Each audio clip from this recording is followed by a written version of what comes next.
Araya has fished a sample of putrid, cursed water from the well in the Taveller's district of Muirwood.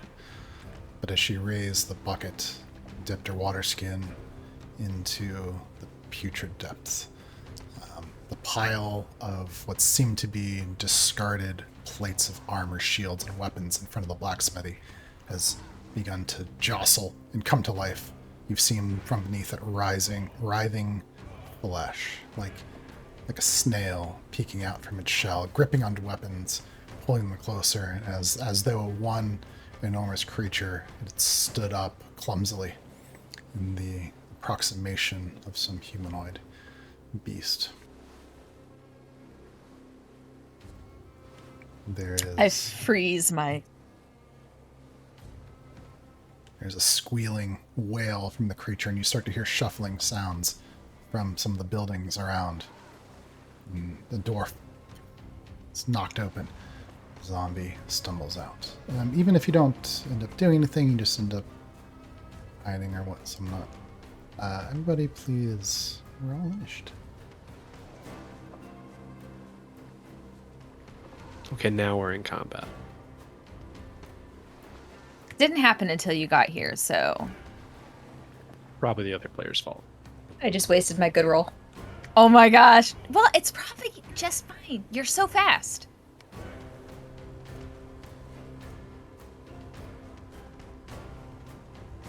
Also, for clarity, Chris, I took a feat. And my sheet is ready to go. I'm not telling you what feat I took, though. It'll be a surprise. Okay, sounds fun. Now I'm excited. I did the bad and didn't click myself for initiative. I'm just going to reroll.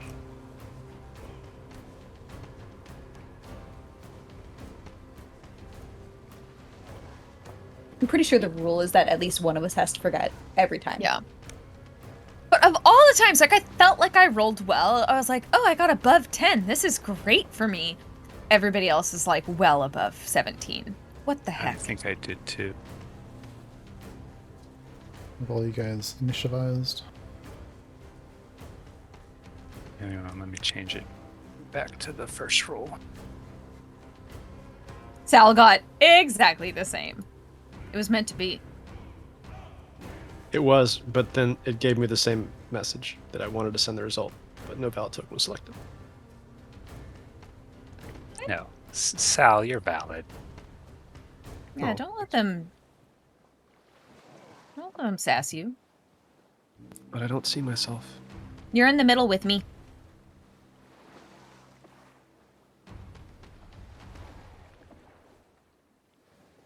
No, I don't see myself on the tracker. I was looking in the middle of the tracker thinking that I'd messed up. Sorry.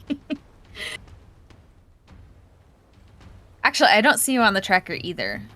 Are you Yeah, sure I think you the message clicked was on true. I'm sure. Right. Did it again. Oh my god, you got a 16. Stop rolling all your 16s. Oh, hey. now. So I've been rolling just a 16, not a 16-sided die, just a 16 die. Is that correct? Yeah, Just I all think 16, 16s. exposing your cheating software there. That's right. All right, yeah, you're on the initiative tracker now. It's a lot of good rolls getting flooded out of the system right now. It looks like Casey is not only slightly taller, but also faster. I mean, the speed's never been a question.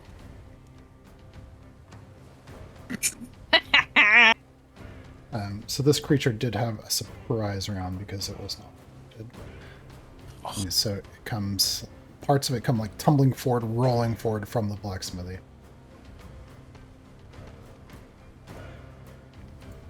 So there.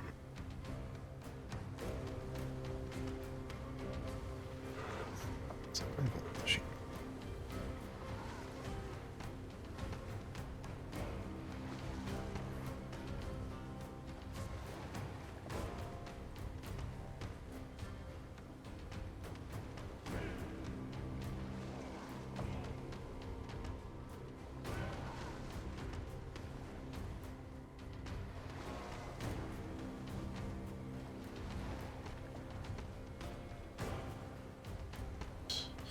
You begin to see an orange-red glow from beneath the variety of dark gray plates of armor of this creature.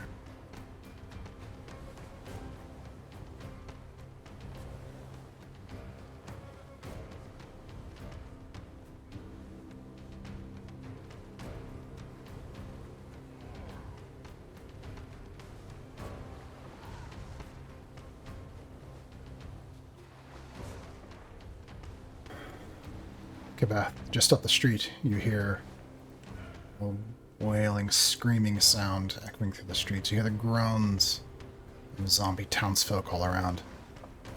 As you move across the bridge, you catch a glimpse of some of your friends.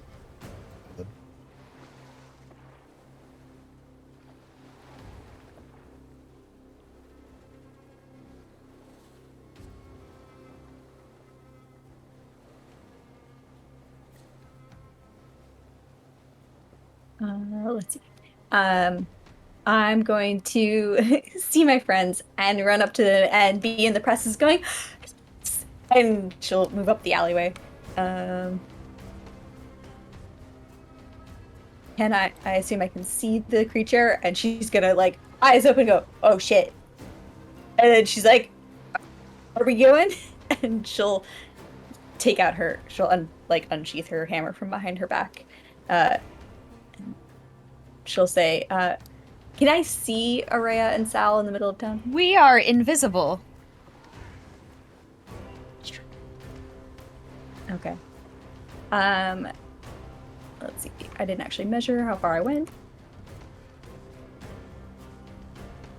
That's my base movement. I will use my action, or not my action, my bonus action to dash and move a little further.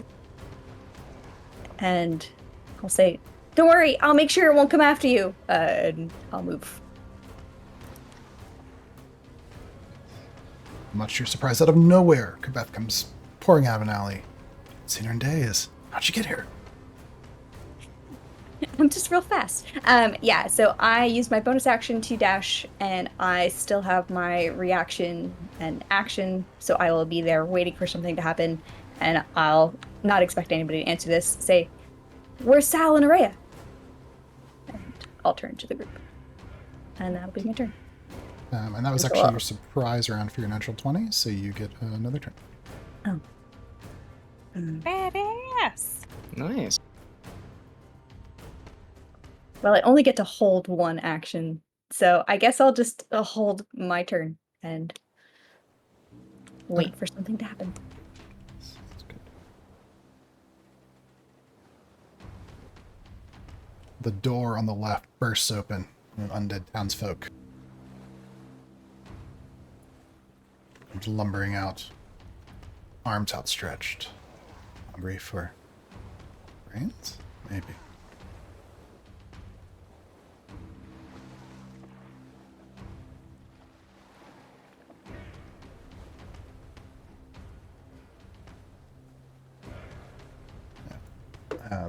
The one at the top is actually going to dash. Reach Shalati, but cannot dash.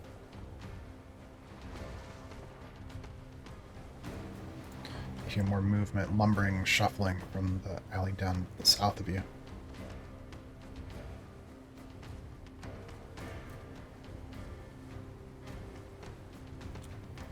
Doc, you come pouring across out of an alleyway to spot two creatures immediately on your left, and your friends up ahead of you to the north.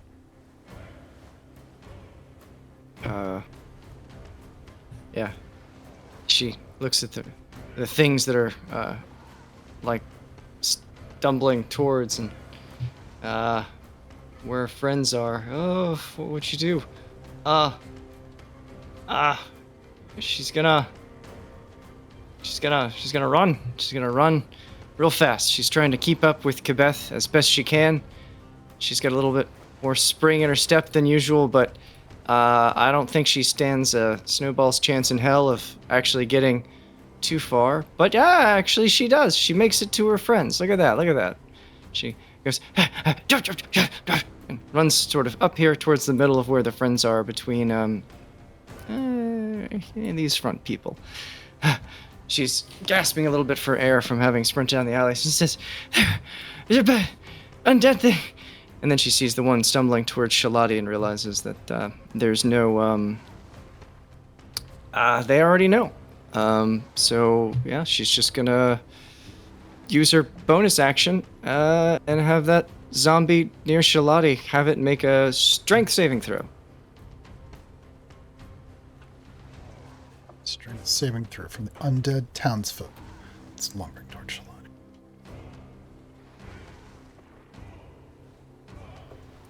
It's 17 for the creature. Fails. It is shoved back 5 feet.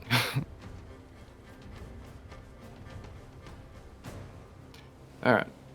She's all right. That'll be the end of her turn, panting and looking around at everything that's on there. Yeah. End of turn.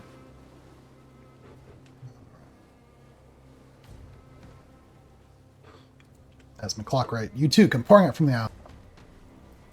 Immediately on your left, 2 undead townsfolk, flesh hanging from their bones, lumbering toward you. Up to the north, you see your friends.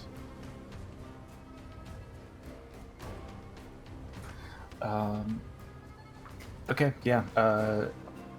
Trying to catch up with everybody else, just going to flick a firebolt at one of them real fast as he's running past.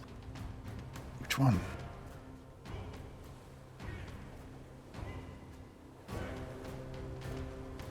$19 to hit. That hits.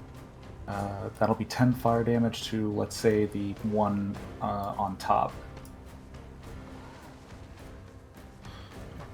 Luscious charred smoke starts curling to the air. You've heard it. Bloody infect. Oh, hey, how about that? Hold on. I'm double checking something. Typical S.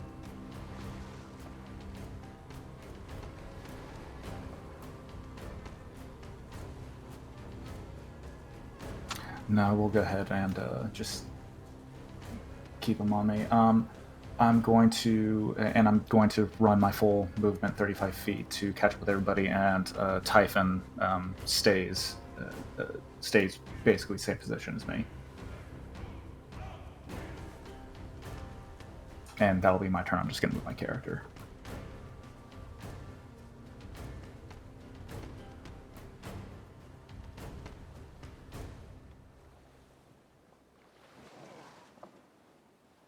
In the north, there's more groaning. A zombie emerges.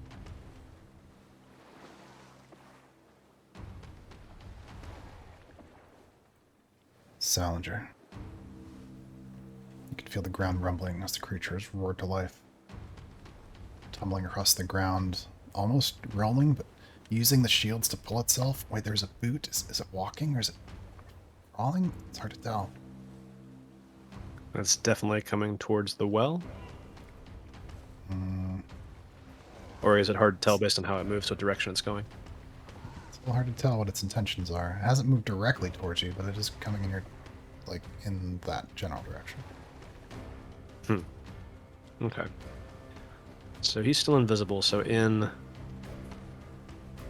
our telepathic connection that Casey established, he'll say, well, things were going exceedingly well up until now. And he'll step out of the trees towards the thing. And then rage to break invisibility. I'm assuming that breaks visibility. Just raging alone would not. Well, I want to get his attention, so I can I willfully do that? Like break a spell that's on me? That's a good question. I think Araya might have to be the one to do that.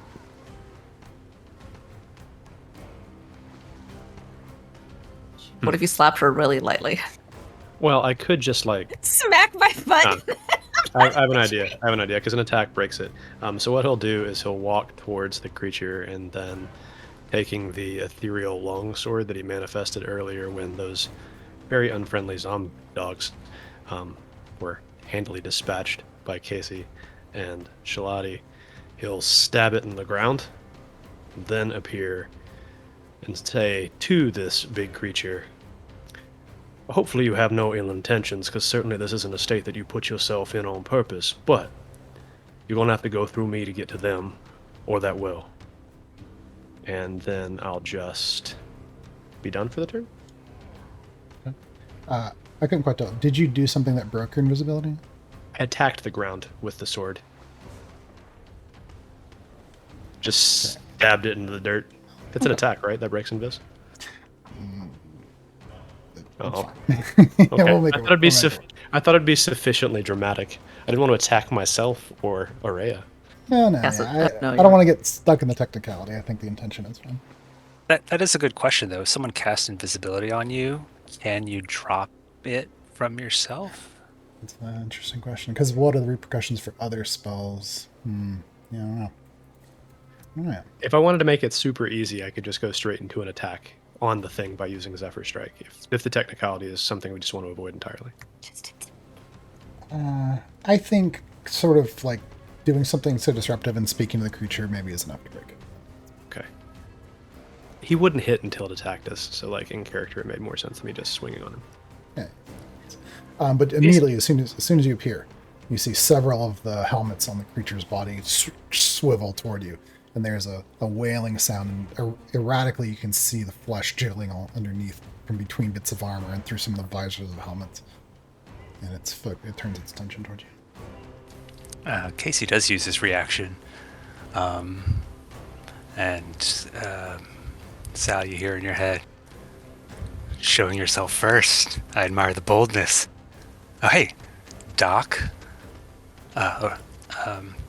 Beth?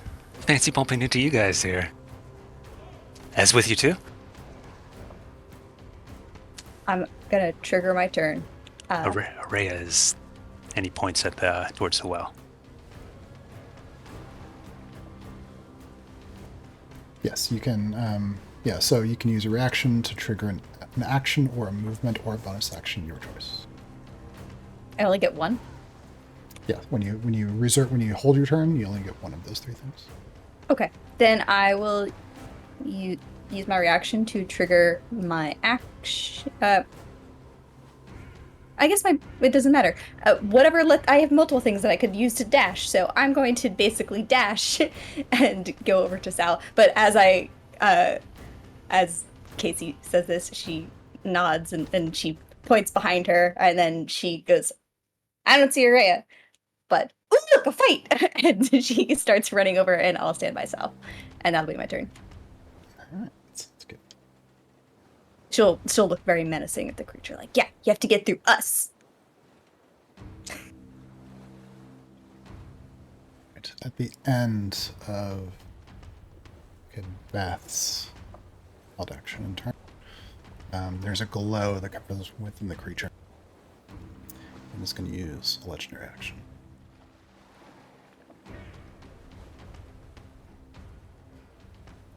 And a mote of fire bursts out from the creature into Salinger and Kabeth. Oh, Please make a...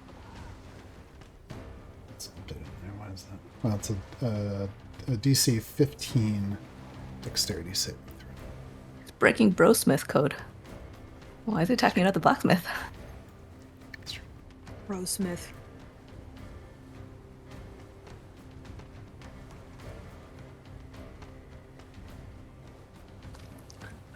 Casting Fireball is not cool. Not cool. Wow, those are terrible rolls. Man, why does it not automatically roll the damage? Oh, do I have to click Fireball? yeah, you just clicked the Yeah. spell. You didn't click the... There it is. How about Ooh. that says DC 13? Is it actually 13 or 15? Not that 4 matters. It's 15. The NPC character sheets, the way they... I don't know exactly what contributes to its DC value on there. It's 15. I guess I'm gonna use something to reroll that, because that's a lot. Wait, it's fire. You are resistant to fire due to a certain ritual. Secrets. Seeing this, Casey's face lights up from the glow of the fireball striking them.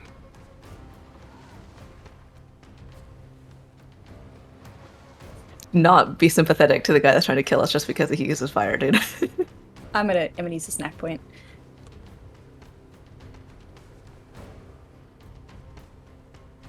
I'm gonna fail the save. Yeah, my record keeping with snack points has been bad. So you guys, or destiny points in general. So I'll just trust you guys to keep track of them. Well, I guess I'm taking the damage. Oh no. Looking at a base of 27 fire damage.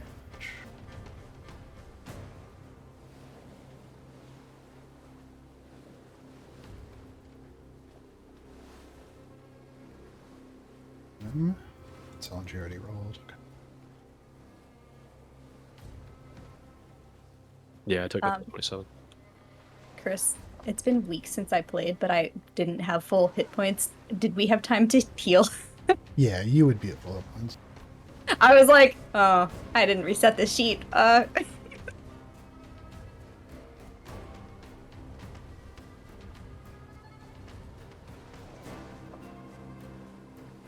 In the alleyway to the south of the main group, you hear more shuffling.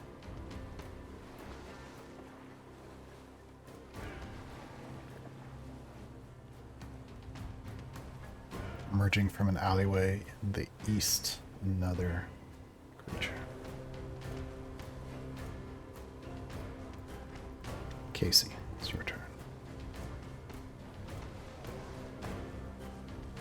Yeah, the glow of the fireball fades from Casey's face, stretches and cracks his neck and says, well, I guess we are taking on the big guy.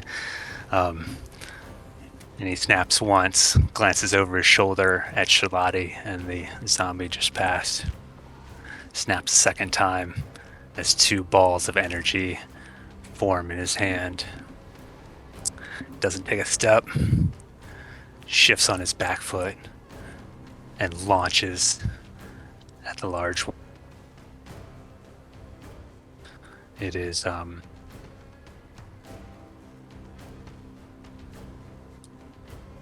it's a bit larger than a typical casting as he's upcasting it, and as it flies past Kabeth, shifting between each of the elements as it flies towards this creature. I will use sneak attack as I'm going to be advantaged. Probably 2 sneak attack dice. Alright.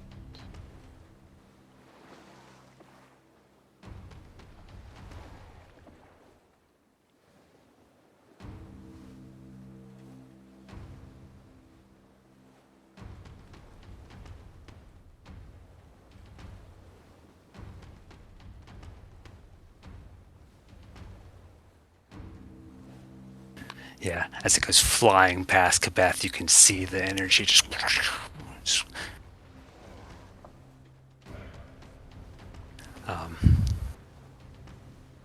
so this, as this ball flies in, it is what's it?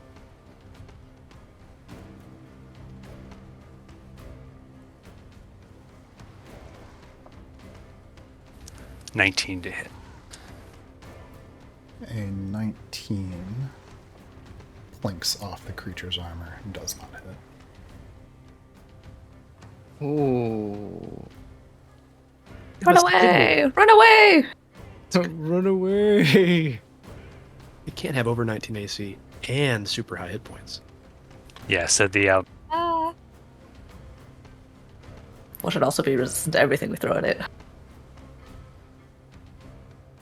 1 second. I leave you guys alone for 2 weeks. It's a long time. I missed one session. It's a long time.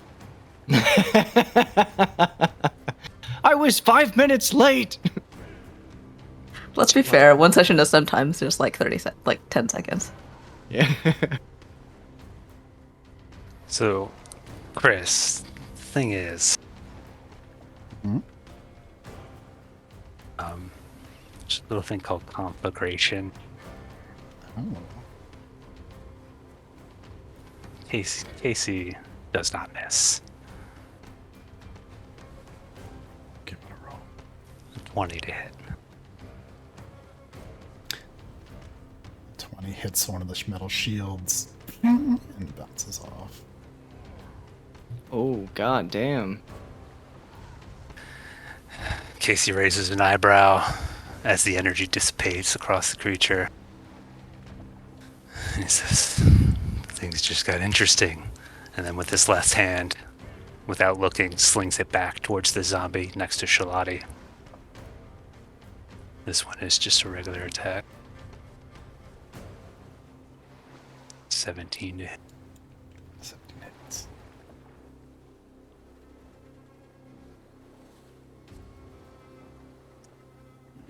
Yeah,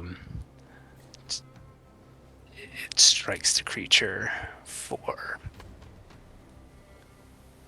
8 acid damage. Actually, I upcast that, so 10 acid damage as the ball of energy strikes against him, and the green ooze just and starts to melt away his flesh, even more so.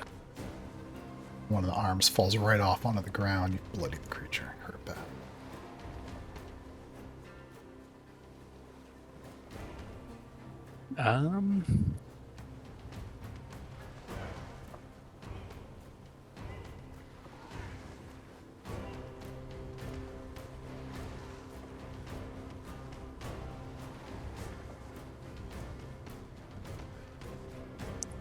Yeah, that's my turn.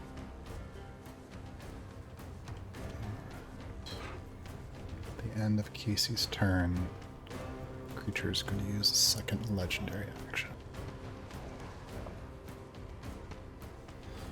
One of the snails, reddish, it's a salmon color, seems to peek out from the armor, and a mouth opens and it begins to vomit all over Salinger and Kabeth.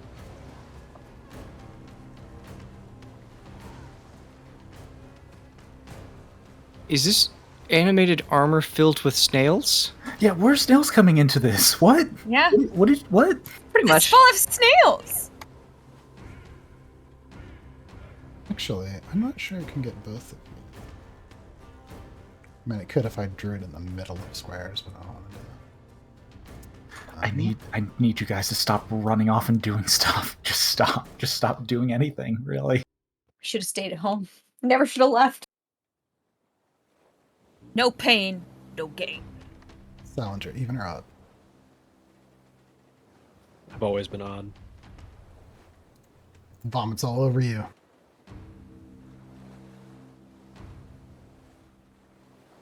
I need you to make a DC 15 dexterity saving throw, please.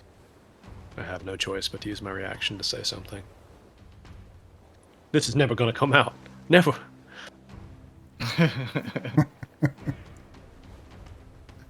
What do you say? Reaction spent, but you gained an inspiration.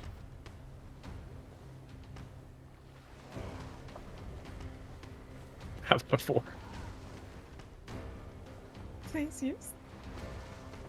Okay, yeah. I'll use it. This is horrifying, and I will use a threat.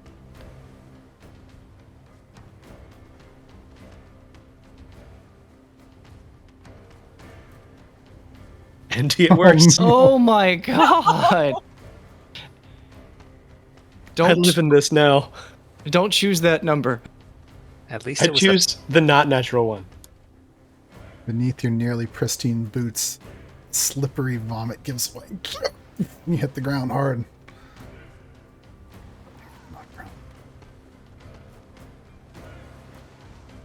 This is the session in which the dice decide we all need to die. Well, you saw our initiative rolls that were so beautiful and nice. Of course. Of course. Red, it's your turn. Seeing Sal go down, she hurls from her hand a sparkling ray of sacred flame at the creature. He has to make a dexterity save. And over Salinger shall cast a temporary shield of faith.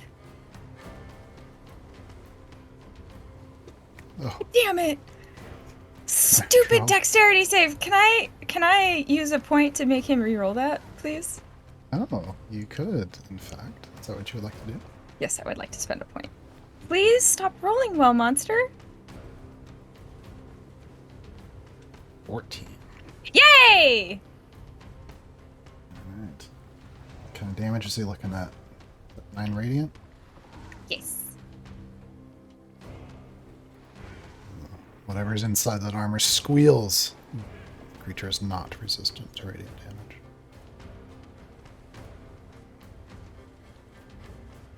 I gotta mark that. And then I'm going to slightly run away. Now you see Araya pop into existence and, while holding that shield on Sal.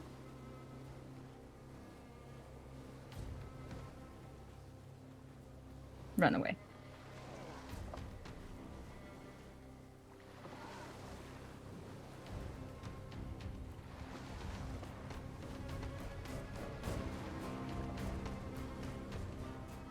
Shield of faith.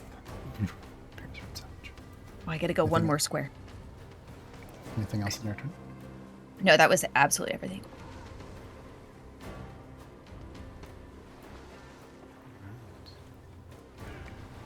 At the end of Araya's turn, this creature will use its third legendary action.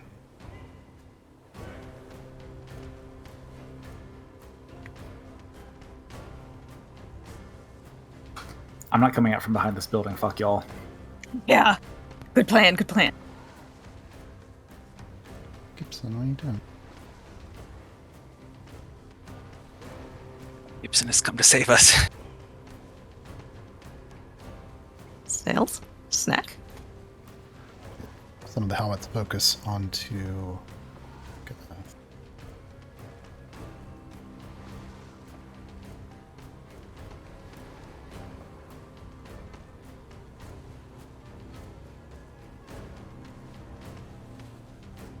Is that just once? Oh, I rolled it 3 times. Yeah.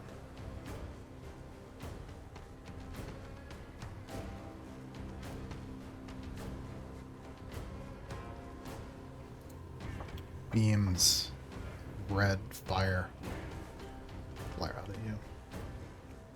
And make sure. Who's you? Beth. 3 rays, yeah. You rolled 10, 13, and 8. Are they actually the numbers?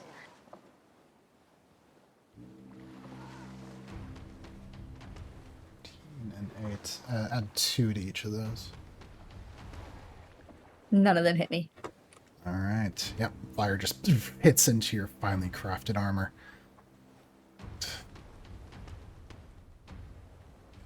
She feels a little warm. Fans herself. Shalati, it's your turn.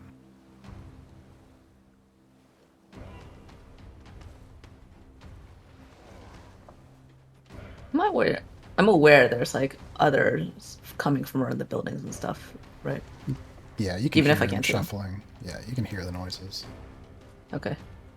She casts a quick glance towards the two who are facing the giant shuffling rusting snail thing, whatever it is, and winces a little bit at seeing that pile of goop splash over Sal. But glances behind her and realizes like all the squishies that are right here, and Araya pops back into visibility coming back to her. So she just grips the glaive from over her shoulder, and basically just erupts in snakes, which start lashing out toward the zombie toward her as she makes the strike.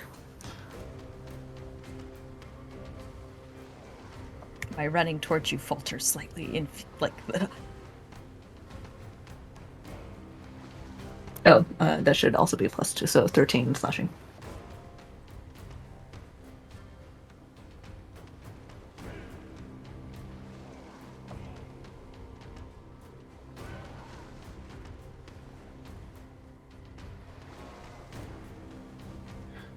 Um, 24 definitely hits.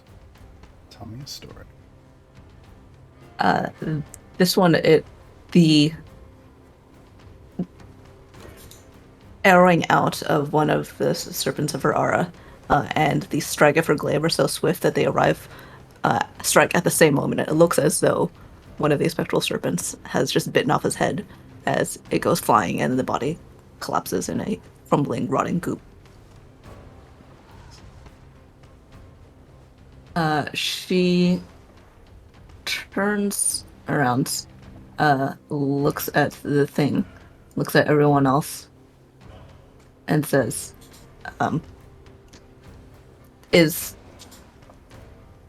do we take it down? Do we run? What? And she is going to, I think, move back a little bit to basically place herself in the center.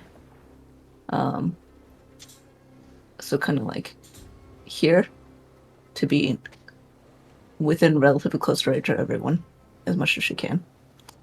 And then looks at the other, the people who came in suddenly and are like, where did you come from and why are you here?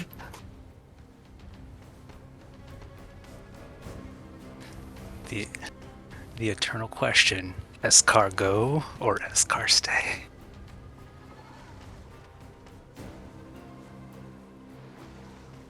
Isaac, you just need to know I laughed out loud at that.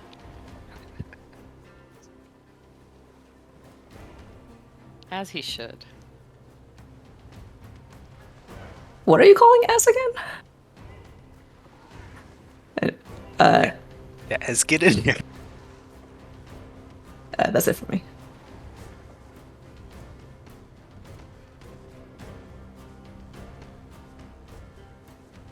In the building immediately to the east of you, there's a sound of smashing wood and glass. Oops. And one of those creatures comes stumbling out into the street.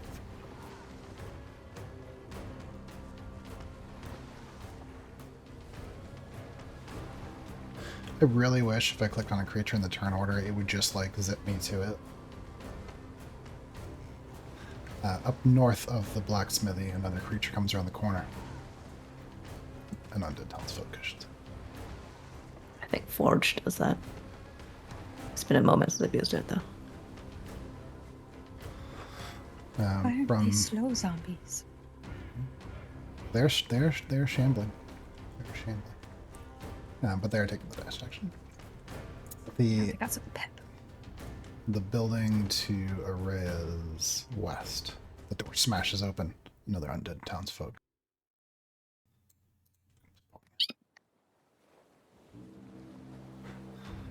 From the alleyway immediately to the group's west.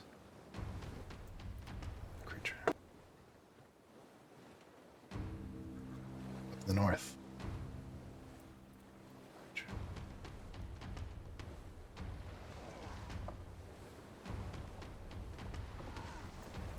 And another. The pile of armor. Something terrible beneath.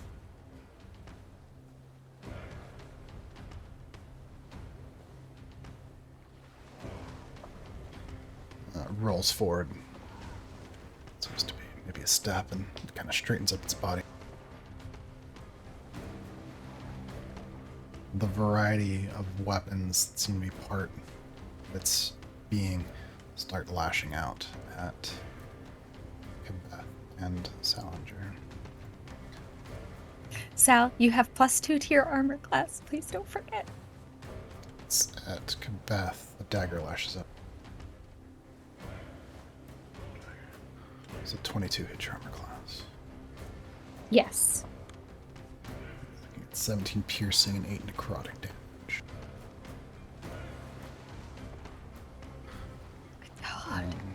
Quebec again. A big hammer kind of wheels around from the back.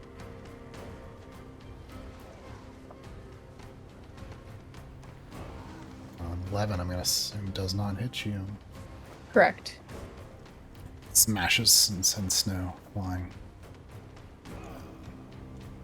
Halberd is wheeled around from the side and slashes through both of you.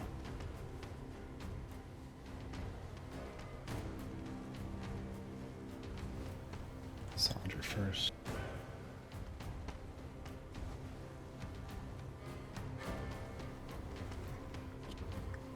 25 on Salinger and an 18 on Quebec.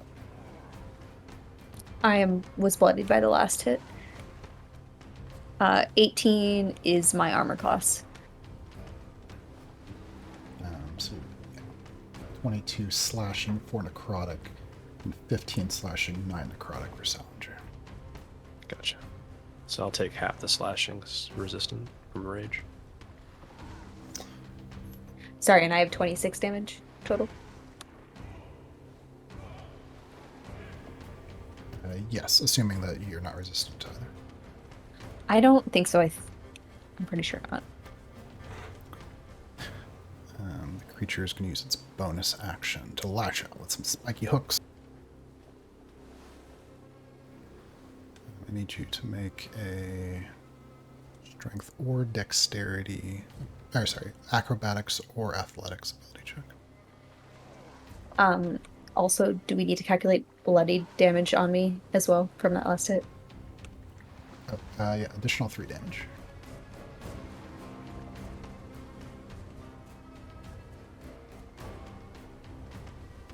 Oh shit, I might die. Don't do that. New plan. Don't die. Beth looks like she's barely standing on her feet, and then I'm making you said either athletics or what? Athletics or acrobatics, your choice.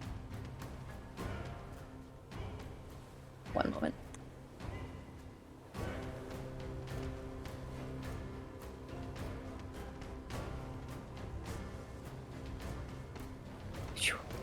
Whoa.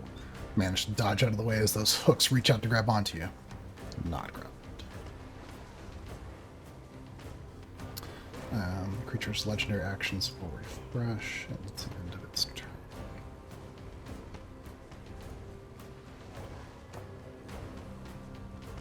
In the north, there's a smashing sound.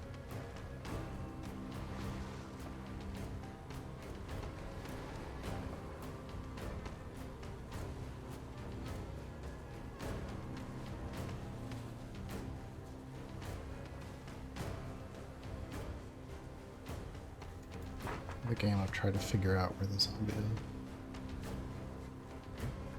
From the east, another one emerges from the back of the building. Where is that? I was saying it wouldn't be a problem if there weren't so many of them, Chris. That's true.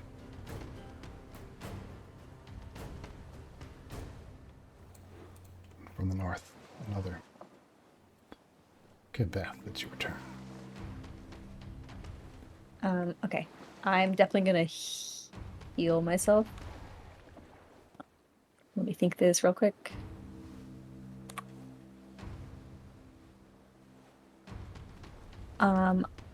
I think I can use all of Lay on Hands on myself, right? Yes. Remember, you have bonus points in your pool equal to your paladin. Yes, I see that it says that I have 18 total. Sorry, let me play window shuffle here.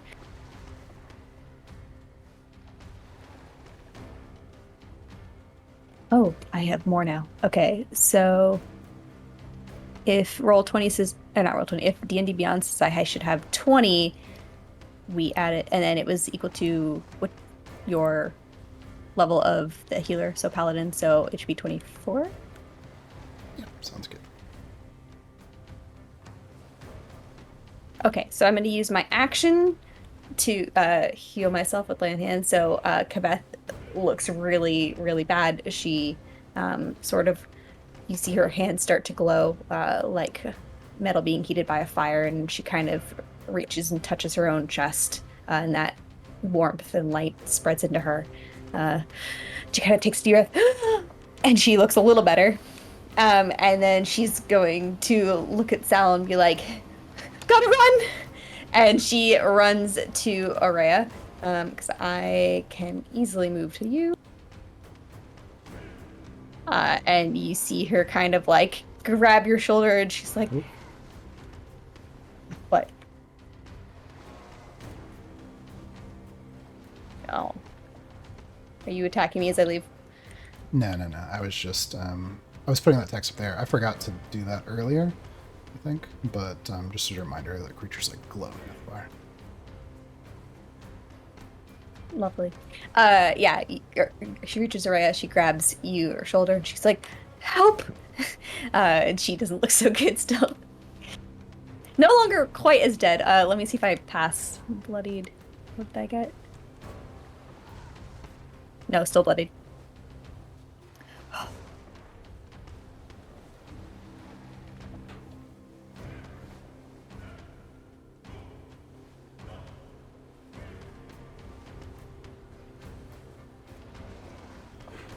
Anything else on your turn? That's it for now, because hold on.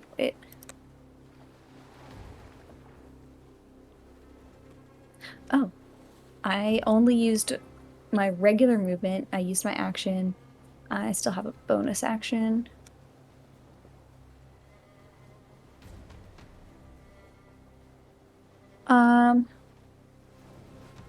I'm gonna use my bonus action to use my second wind to regain 1d10 plus 4. Nice.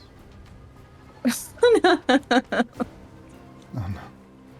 Oh my. I'm gonna regain 6 more HP. I think Yeah, you're right. The bonus applies to that as well. Oh, okay. So I get 10. I am no longer bloody.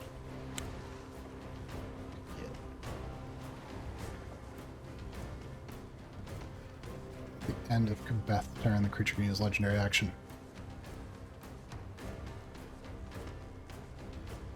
It swings Deadforged Greatsword at Salinger. If a 24 hits you, 15 slashing. It does. It's 8 more plus 4.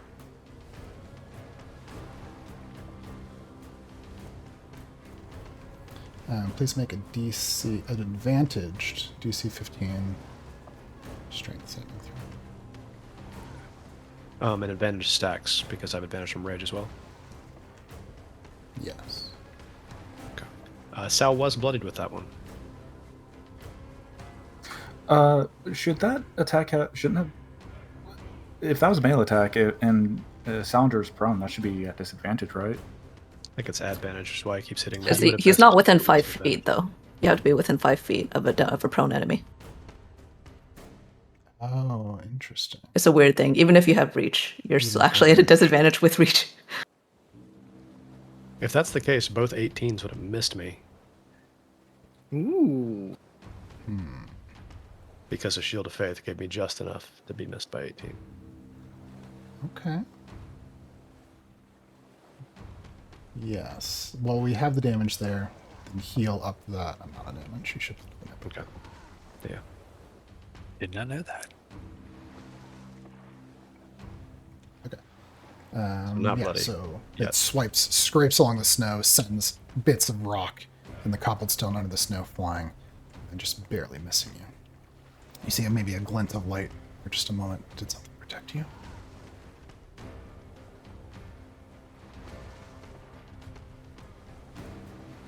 Highly stressful combat.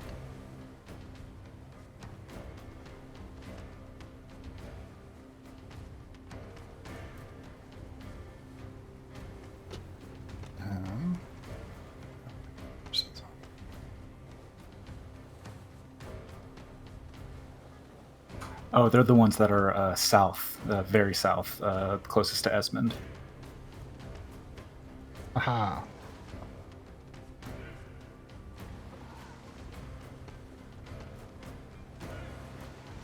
You see one beginning to come around the corner.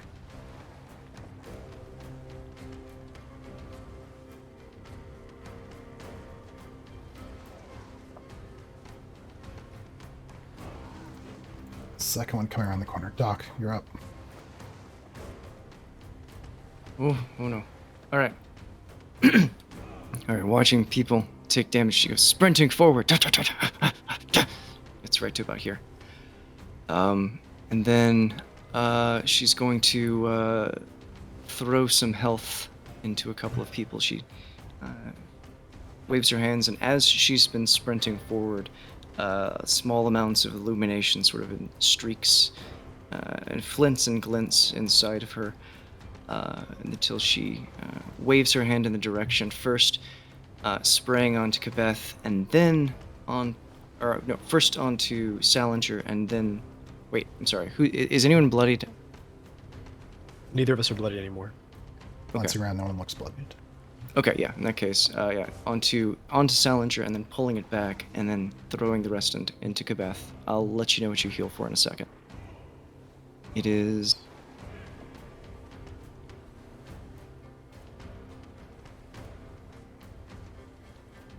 Sal, you heal for 14. And Beth, you heal for 17. And then I will hold my action from there. Or no, actually, I'm gonna go full defense. Okay. Araya and Kebeth, both of you gain +2 to your armor class. And that's the end of my turn. At the end of Doc's turn, the creatures can use legendary action.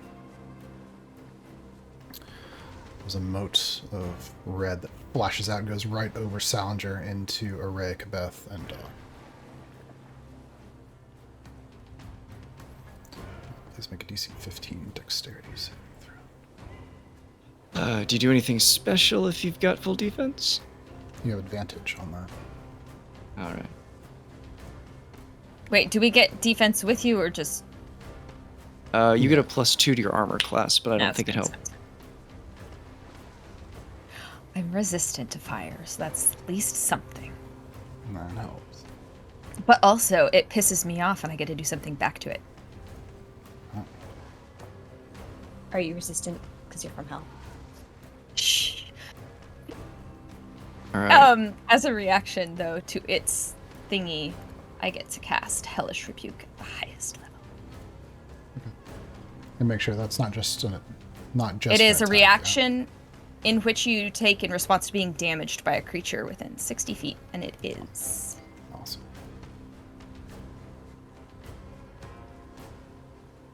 Although it's not letting me click? Like nothing's. Hold on. Let me just refresh. Ooh, those flames did not help Ava. All right, so half of 30, 15. Yes, 15 fire if you made it. She's singed and unhappy. Alright, Esmond, you're up. Fuck shit. No, it's fine. It's fine. It's great. Okay. Esmond is going to run forward. Hey, look at that. He's going to run forward full movement, yelling to everyone in front of him, zombies or undead behind me.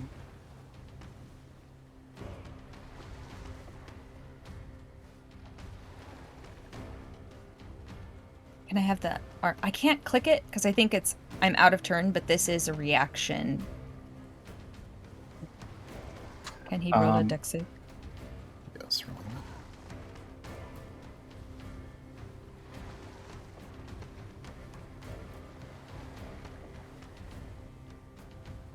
Never mind. So the creature would take half as much, but as you strike it with flame, you realize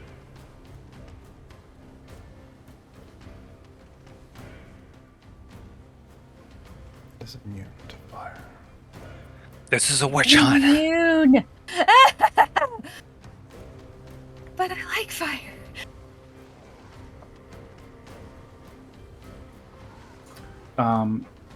As Esmond runs up, yelling about the undead, he pulls to a stop and sees the thing in the distance.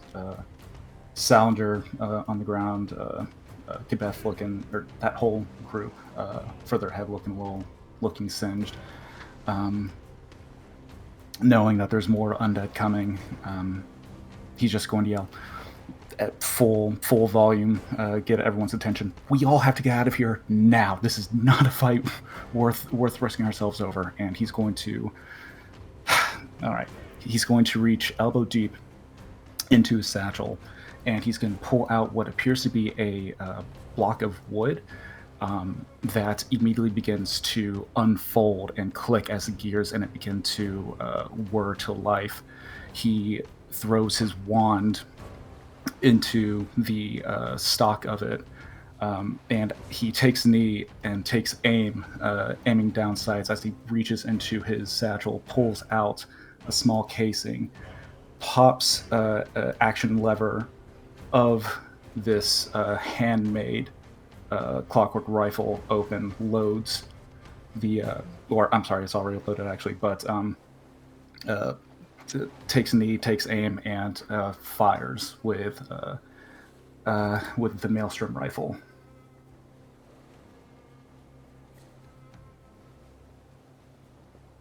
I'm going to re-roll that with a spark point.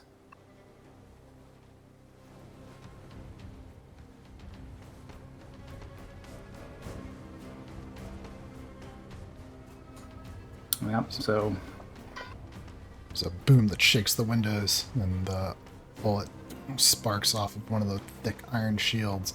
The creature rattles, which didn't penetrate. bonus action, pop the action lever, and the casing pops out, and he reaches into his satchel, loads another bullet in, and loads it back up. That's my turn.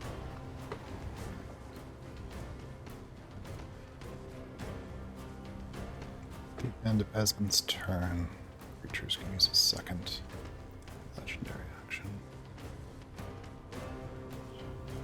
You see one of the snails peeks out, vomits a strange glowing stuff onto Salinger. Dispels your shield of faith. Isn't that its third? I thought it used the Deadforged Greatsword and then a quick spell. Oh, yes. There.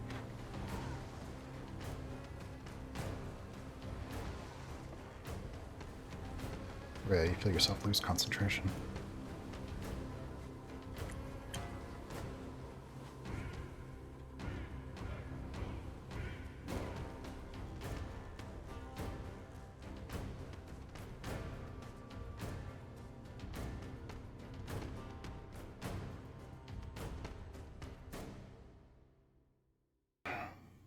Another zombie in the north comes lumbering towards you.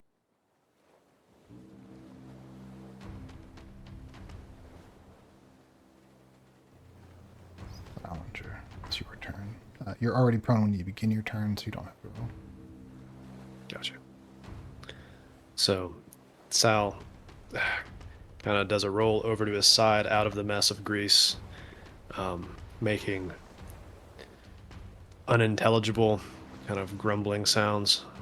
Roasting on, yes, that. Looks the big creature in the eye.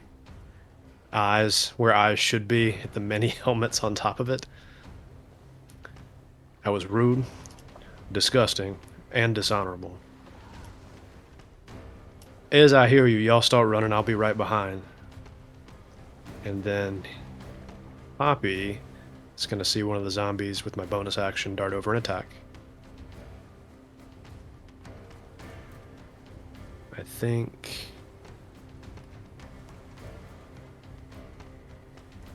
this one makes sense.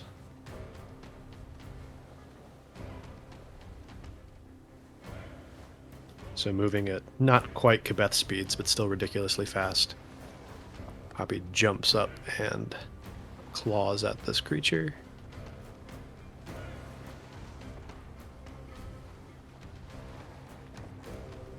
Oof. Guessing an 8 misses. Yeah, it tears into some flesh, but it must not have needed that.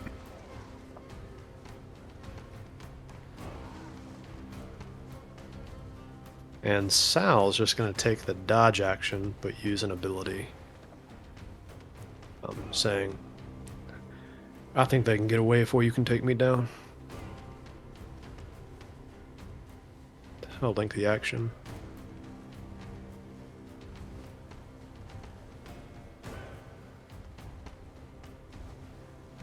And he heals for 12. Plus the bonus healing is how much? The level that you have in classes that can use that ability. Okay. So the ability that so the class the feat came from would be what I'd use to calculate that in this case? Mm-hmm. If it's the only class that gets it. Yeah. Either class could take it, but I figured that what it came from would make more sense. So plus 2 more, so 14 points. Oh, does it come from like a feat or something? Or does it come from... it's from a feat. Is it It's a a feat, not a class-specific specific. feat? No. It's technically a racial feat. Okay, you get your full character level then. Sweet. So I heal for 16. And it has disadvantage to attack me.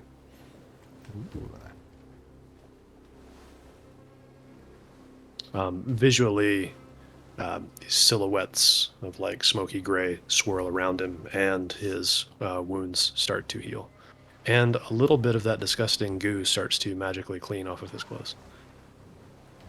Nice. Anything else on your turn? Yeah, that's it. Bonus action and action.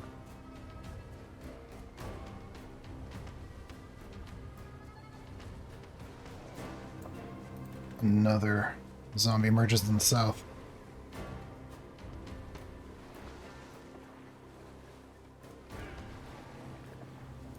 Another approaching from the east. Casey, it's your turn.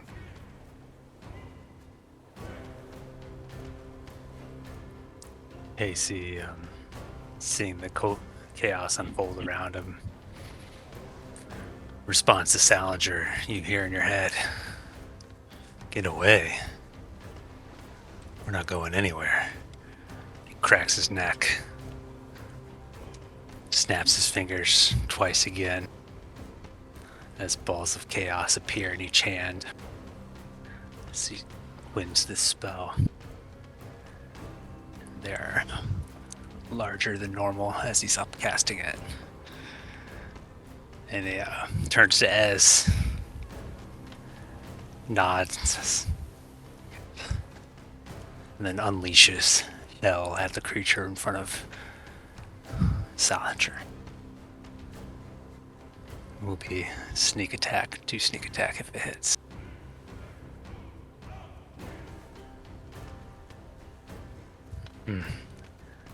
Casey has a little bit of a squint as this ball of energy is flying through the air. Because this is Casey. He can hit that shot. And I'll roll that advantaged attack again.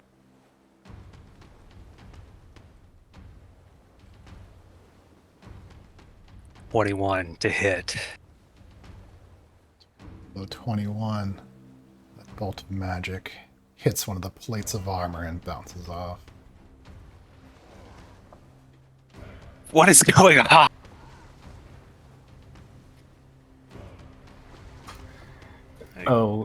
Sees Esmond on the ground, just like you gave him a big smirk and you shot that shit off and it just bounces off, and you just glance, Esmond just giving you the deepest Casey, Casey's face darkened slightly as he's holding the second ball of energy. And then without emotion, just slings it unceremoniously at the creature directly to his right.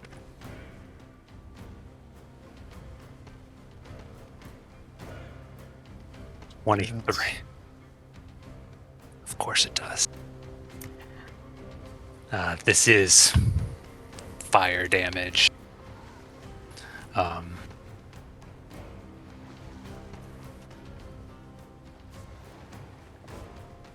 He takes 17 points of fire damage as I upcast. Yeah, this ball of flame flies as Casey sits there continuing to stare at the large creature, strikes the zombie just in front of that building. Flames erupt out and singe the ground around him as he slowly crisps and falls to the ground just in front. And he said, "Right. We're going then." That's my turn.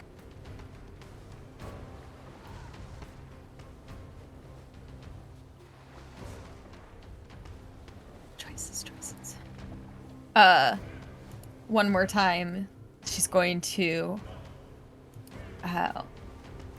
throw a delightful little sacred flame at the creature. Hopefully, it does not resist. 6. Sal, get out of there! And she casts another shield around him, once again casting Shield of Faith and holding it while she... I have to find out how far I can retreat. Squeals from whatever's inside that armor. Not resistant to radiant.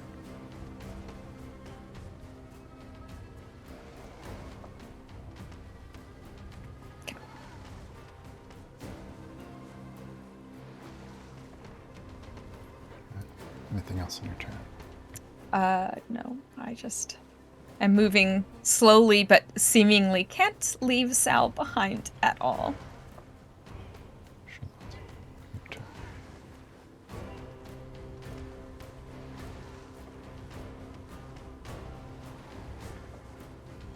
I think, wait, is Araya moving toward the southeast?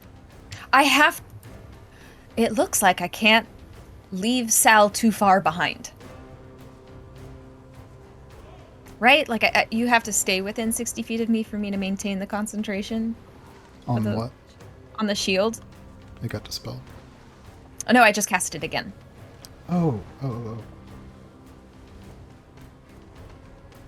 I think you can go as far as you want. You just have to cast the spell within a certain range, and then And you that'll can. slightly move me more close to our friends. Okay. That would change slightly which direction I go. Oh, okay, yes, then. Seeing...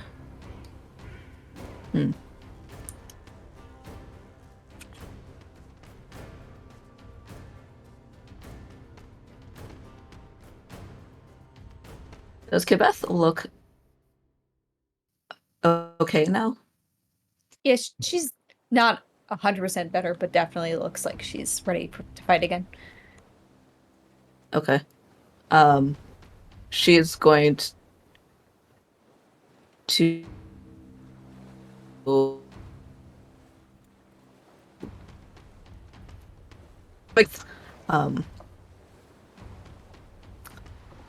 one You've become very like. way she leaves. We couldn't hear what you said there. Yeah, Okay. you lagged out a little bit. I think you're back now. So she glances toward Kibeth and says, "If you let Eva get hurt, you will never hear the end of it." And then she is going to, and as she said, this is a little trickle of blood comes down from one nostril, which she lets flow unheeding, and then she dashes away toward the south, toward the zombies. They're coming up the alley. But weirdly, as she leaves, there's like a ghostly after image of her that remains in place, right next to Peach. And yeah, I think she is basically just going to stick right. She's gonna stick right there. Hold the glaive ready. And is pretty much just waiting for the zombies to come at her. Wait, that's... Oh no, actually she can...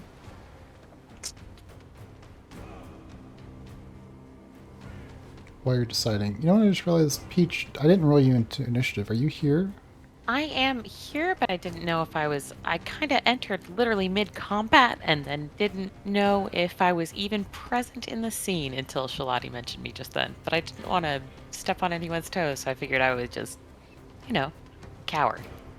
Yeah, we'll say you've been cowering. Go ahead and roll initiative.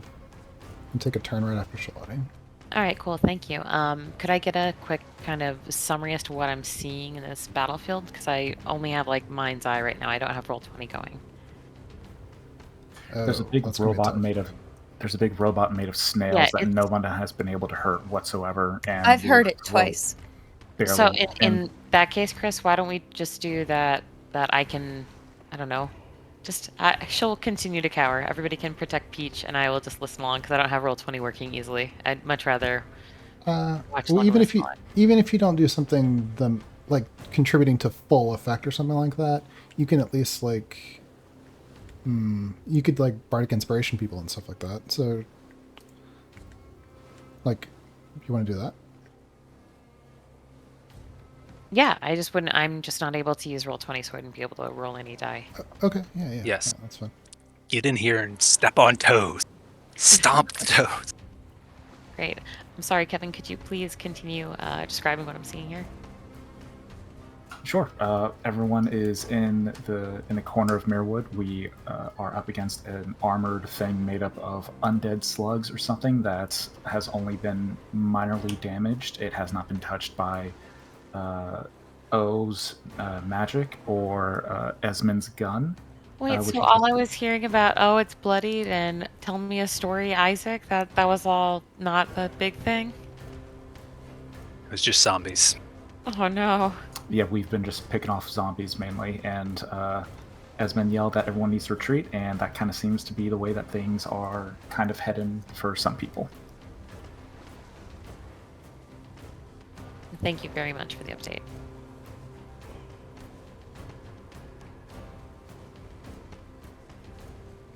Sal's the only one in melee with the big bad right now that's left. Oh, hey, check out gift chat. Pete. Okay, let me take a look. One of the zombies is going to take a bite at Poppy. Oh my gosh. A natural 20. Wait. Hang on, I wasn't done with my turn, though. Oh, keep going.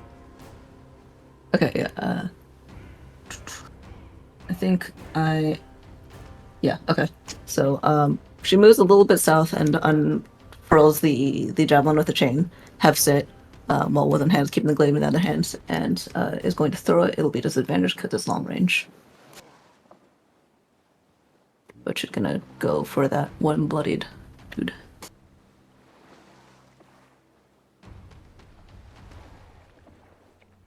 Good attack.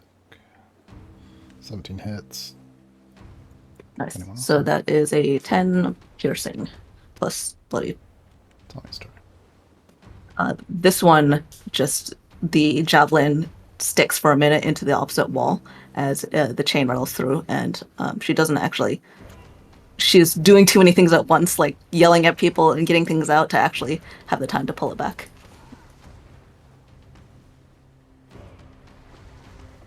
And that is all for me.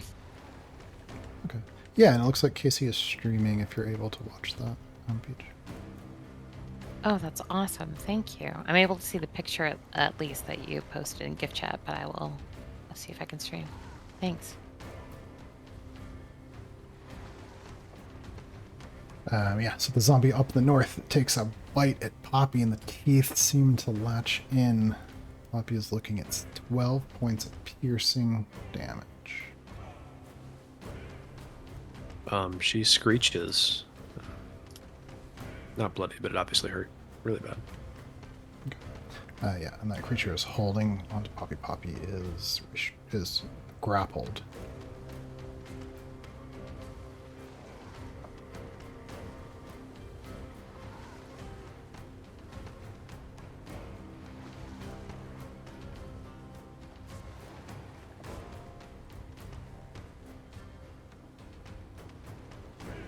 In the north, another zombie shambling through the snow.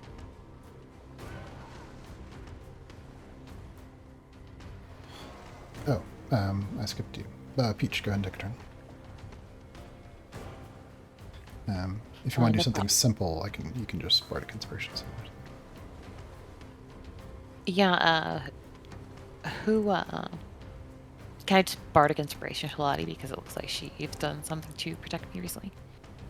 Yeah, definitely. And then in which direction are we bailing? Is it clear that like Esben is sort of leading a charge of retreat down south, or is there any movement happening in mass or any communication that we're retreating or attacking or? Shalade went southward. She had been kind of like hovering this area, and then she started going southward and attack those zombies in the way. It looks like her intention is to clear them out of the way. Okay, thank you. Yes, Peach would Bardic Inspiration Shalati, and then would stay close behind her, but out of melee range. Okay. Dodge action. Yes, thank you. All right. Sounds good.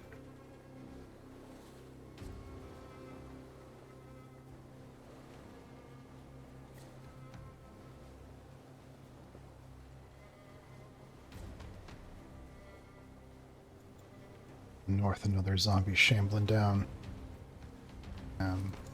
Peach, it's actually your turn again, so you can give another Bardic Inspiration. It's my turn again. Okay.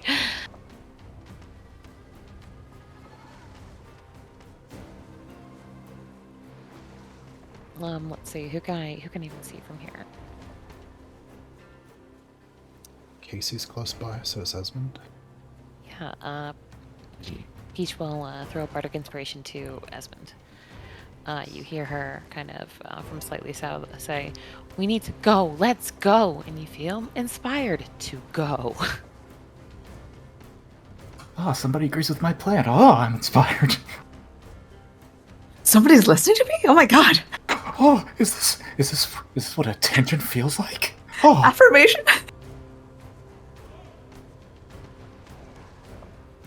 Instead of infinite inspiration, it's just called words of affirmation.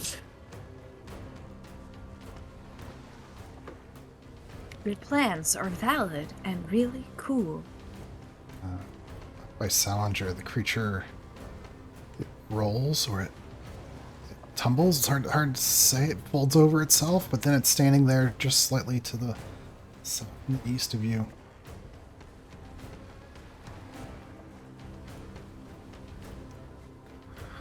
And those weapons come to bear and begins to attack you. First, is that a snail holding a dagger? How's that? Oh my gosh. That is a natural 20. Die. Is that disadvantaged? Because it's supposed to be. Oh no, I have to roll that.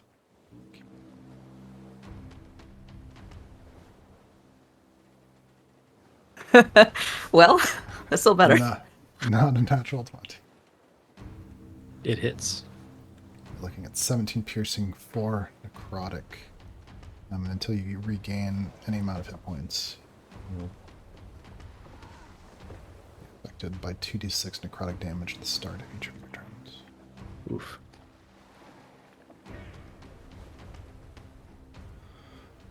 Then is going to swing the big hammer around at you for disadvantage.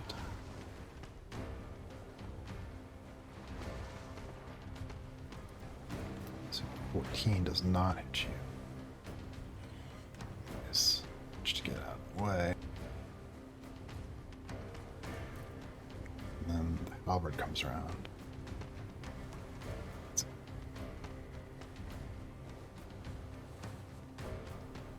Yeah, so you manage to avoid the second two big heavy attacks, the dagger. Alright. Then the creature is going to attempt. Oops.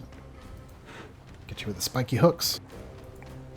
So, shards of metal that you attempting to grab on. So it's like an acrobatics or athletics ability check, your choice. Okay. With advantage in this case.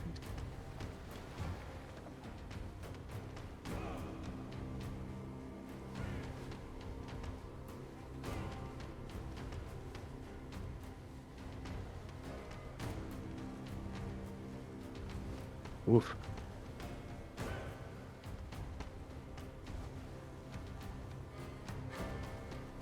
$15 is less than 26. Alright, yep, the hooks get into you, and you are currently grappled. Legendary actions refill as the creature's turn.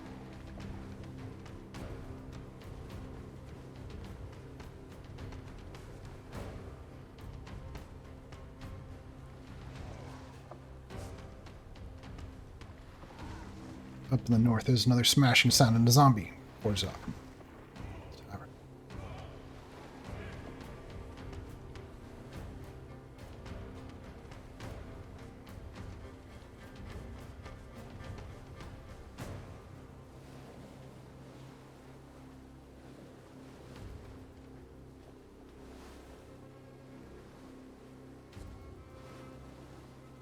east. Another zombie's coming in.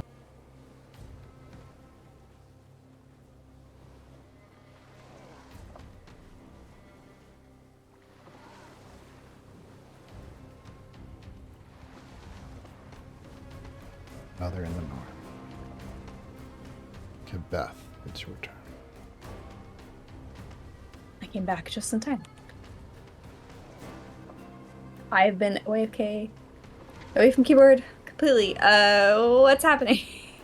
Chaos all around you. Explosions of fire, death, zombies pouring out of buildings. There's been a call to run away, but it looks like Salinger is being held by the monster. He can't run. Also, No. Charlotte yelled at you that if Ava got hurt, she would shoot upwards. Beth just made a face like, what do you want me to do about it? She's standing right next to you. I didn't tell her to come over. I'm going to use, hold on. I'm gonna use my bonus action to get big. At least make me large.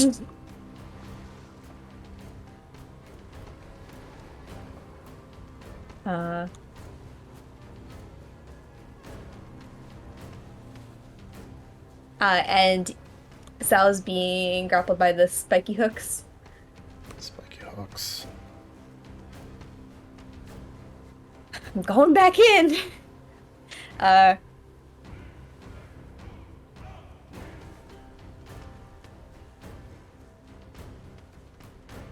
Yeah, I'm gonna run over there and I'm trying to decide. Yeah, that would take my action. No, I already used my bonus action. Okay, I'm going to use my run over there, use my action. Oh, hello. I'm gonna swing my hammer with both hands over my head and down across the spiky hooks. I'm trying to break the connection specifically.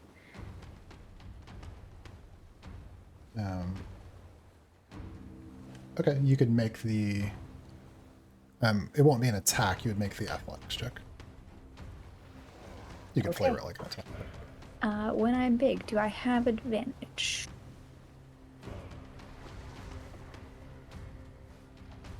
It's strength, ability checks, I think. So not athletics. I have advantage on strength stuff. Okay. Let me just make sure one of my other things doesn't give me. Athletics is a strength ability check. Oh, yes it is. Then I would have advantage. Yeah.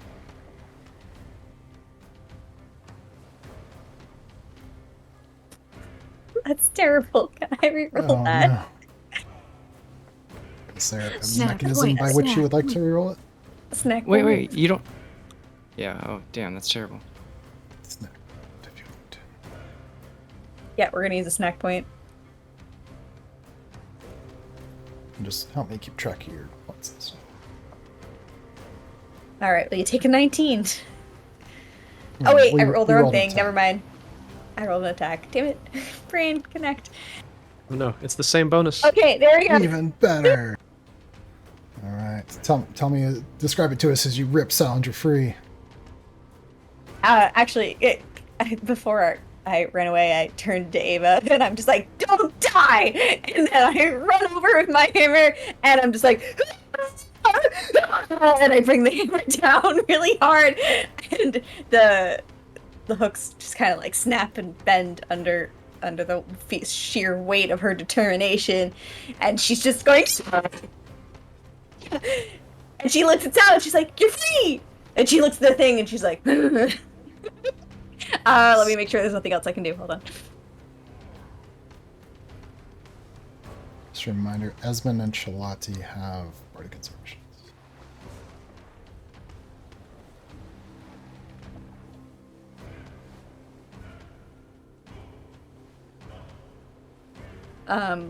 I'm gonna use my remaining 10 feet of movement to move away, which I think I can do without attack of opportunity. Let me just double check.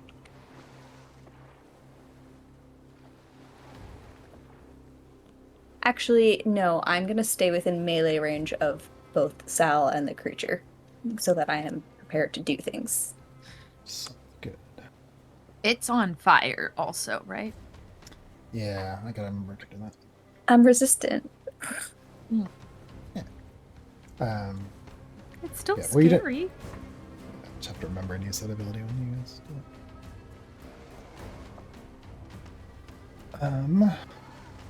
Okay, anything else on your turn, Kabita? One moment.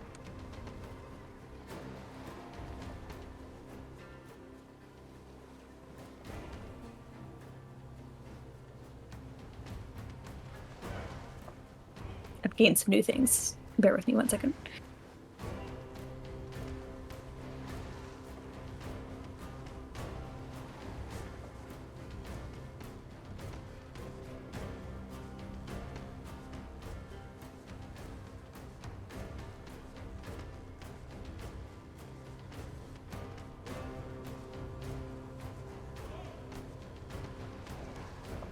Okay. Yep. That's good for now. I'm gonna hang out here in danger.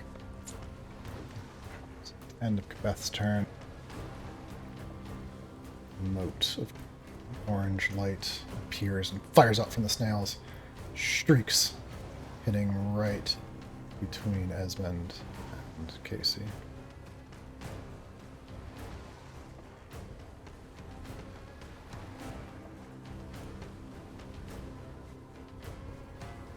So I think Casey, Esmond, Araya, Robit each, and the apparition of Shalati. We'll say Zephyrs is in the air.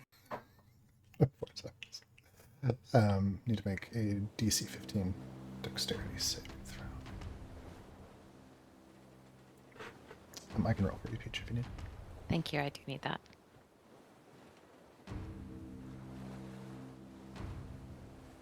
Typhon fails.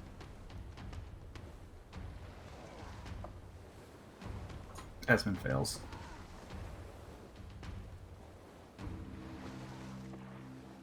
The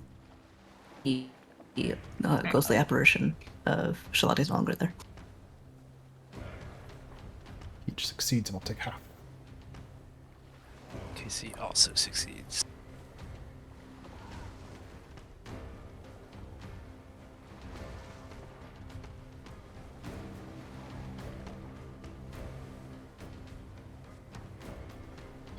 Okay.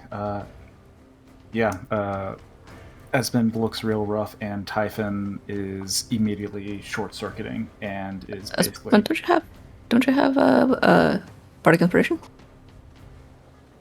Oh, He does. right. That can be applied to saves, can't it? Pretty sure. Then yeah, I'll. What is it? A D6, D8? D6. Oh, I make it. Nice job. And that's only one. I can't apply that to me and Typhon, can I? Not unless there's some ability that would allow you to do it.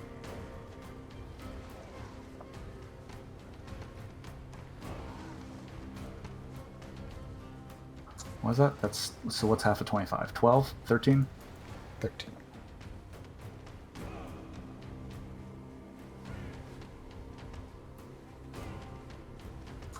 Esmond doesn't look as bad. Typhon is barely holding together. Alright, in the south, one of their zombies moving up towards Shalati. Hasn't made it there yet. Doc, you're up. Evans sees the explosion to the south and hears some of the cries of friends and sort of looking back and forth between the giant creature over Kabeth and Sal standing close and all the people in the corner. She grips her fist a little bit, looks a little determined and runs forward. And then a little bit more than that, I guess. She's going to first look towards Sal once again. She's going to channel some energy inside her and throw some healing towards him. Sal, you're going to get, let's see.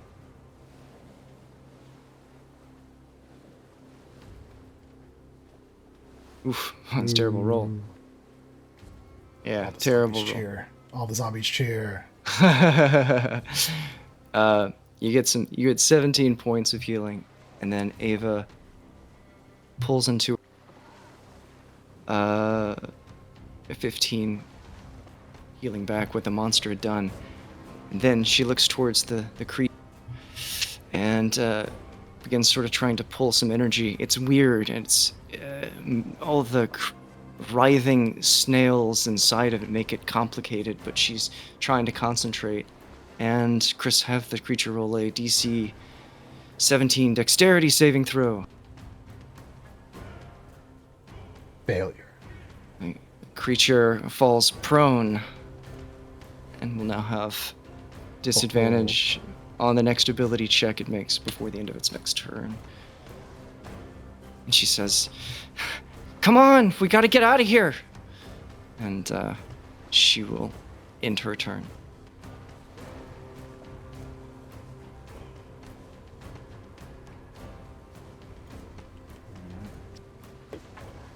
Slow down. At the end of your turn, the creature will use a second legendary action.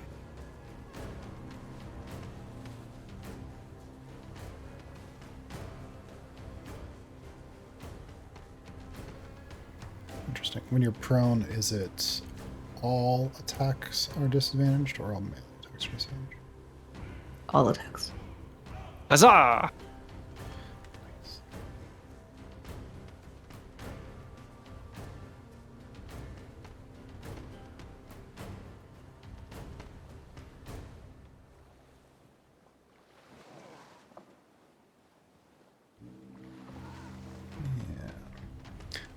A lot of the snails peek out from beneath the armor, and they all release a shrieking, incredibly loud cry. Don't do that to me, Chris. Luckily, it doesn't quite reach you. Thank God. But Salinger and Beth need to make DC 15 Constitution saving throw. That's my best thing. Against Thunderwave? Yes.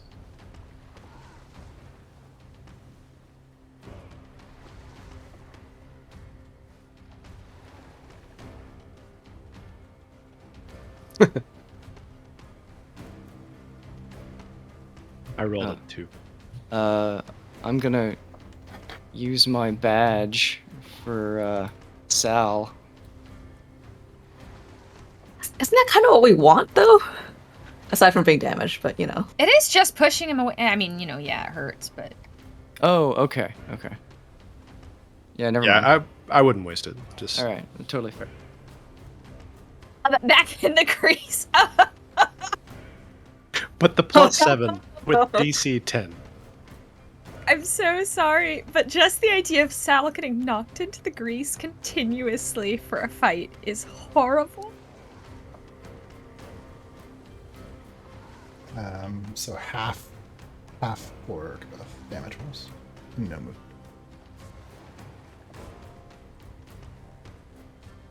I'm sorry, what's the damage? You'll take 5 points of thunder damage.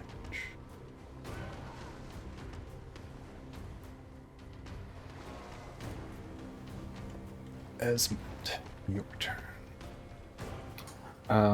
Poppy is grappled, correct? Yeah. Zombies biting at her.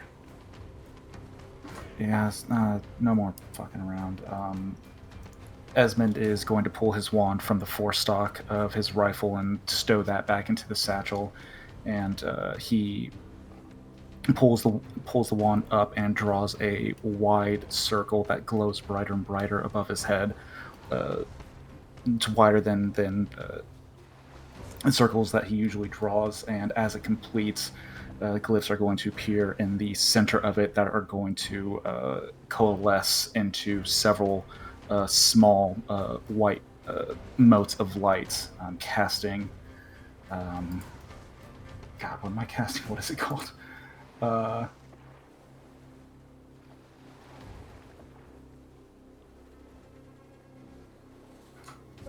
Oh wait, I haven't added it. Okay, whoops. I'm casting Magic Missile at 3rd level, and I'm going to target the zombie that is attacking or grappling Poppy. And if it's up before that, then I will move to a different target. So that's 5 bolts, 1d4 plus 1. I don't have the spell added, so I'm just going to roll the d4s if that's all right. Sounds good. Zombie cast shield. No, just kidding.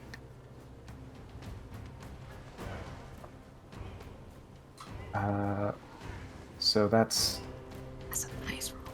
16 plus 5, so that's 21 total force damage.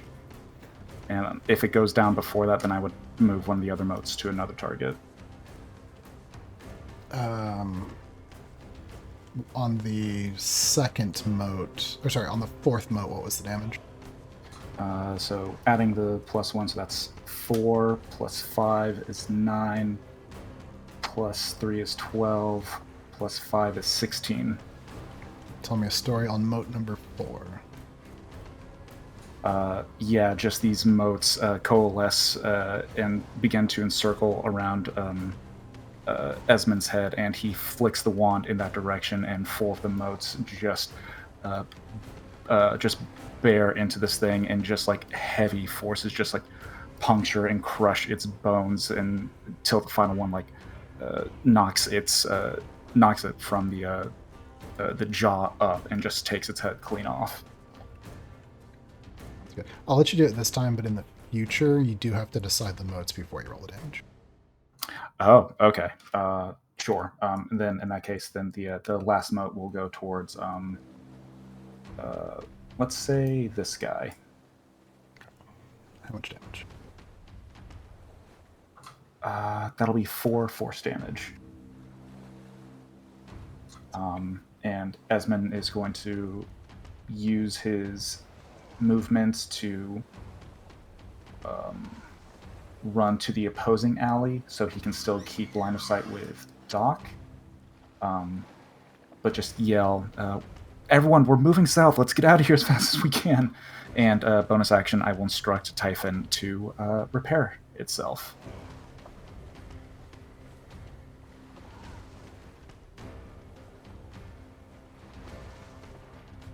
The end of Esmond's turn. I believe the creature is going to use its 3rd legendary action.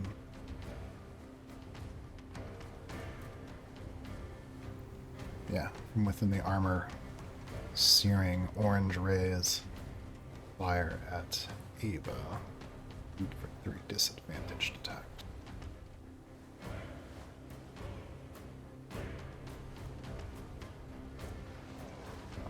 Ooh.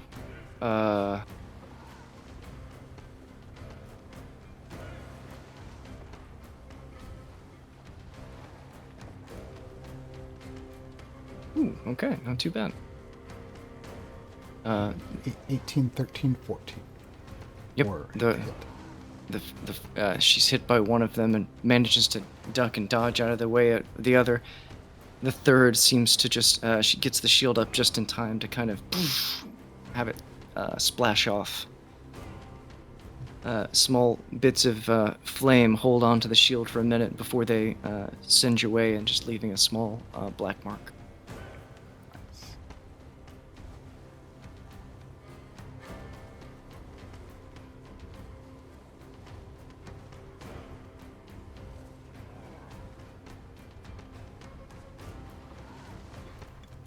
Another zombie lumbering down towards Poppy. Ballinger, your return. You will begin your turn in the grease, so you do need to roll. Okay.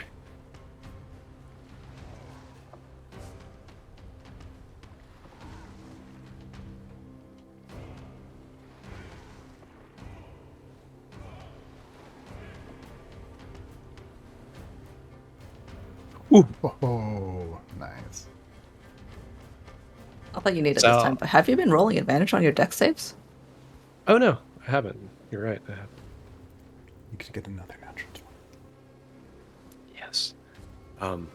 Sal, looking relieved when Kabeth knocks him out of the hooks, and then looking suddenly terrified as the thunder wave starts to propel him back towards the grease, catches himself moments before slipping in it, makes a sigh of relief, and then dissipates into a little cloud of mist, appearing right beside Ava. And is going to attempt to grapple her into a fireman's carry and say, "Time to go, Doc." Okay. Yeah, it's funny. I just looked that up. Yeah, so you can move half speed while you're carrying someone. Sweet. So bonus action to Misty Step. Regular action. I'm sure I'm going to pass the athletics check unless Ava's about to fight. No, she's probably so surprised, and you just hear, whoop! Yep. And then he'll move 15 feet with her.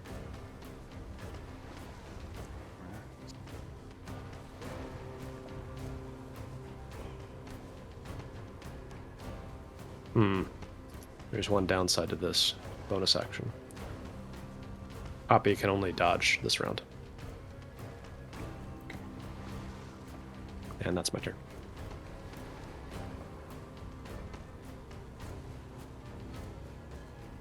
The zombie comes lumbering over as you're holding Ava grappled, and it takes a bite at her.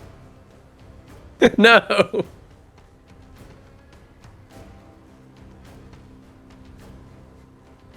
Is it tall enough to do that? Is it leaping to bite Ava? It's biting her ankles.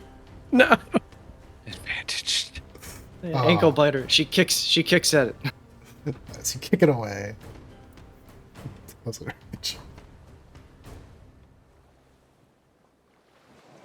Yeah, she's screaming, ah, and Sal! That was the highlight of damage tonight.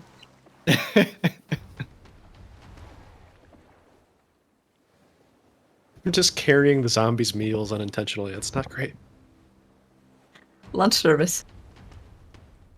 For just a second, it looks like you're just taking her as a sacrifice. Right. Maybe they'll stop attacking if we just feed them this one. If they can heal, they can eat her forever. Oh my god. Wow, this is really the modern day Prometheus. Oh. Another zombie comes shambling up from the south towards Shalot. He can't attack this turn, but is there. Casey, you're up.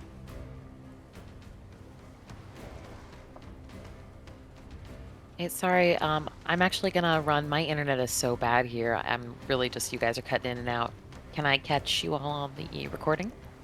Yeah, And I'm see how the sorry, rest of this goes? yeah, I'll post the rest of those too. I know I'm behind on this. But Oh, no worries. Thank you so much, though, everybody. And good luck. Good luck. Bye, Kate. Bye. see you soon. Did my screen share end? I don't see it. Yes.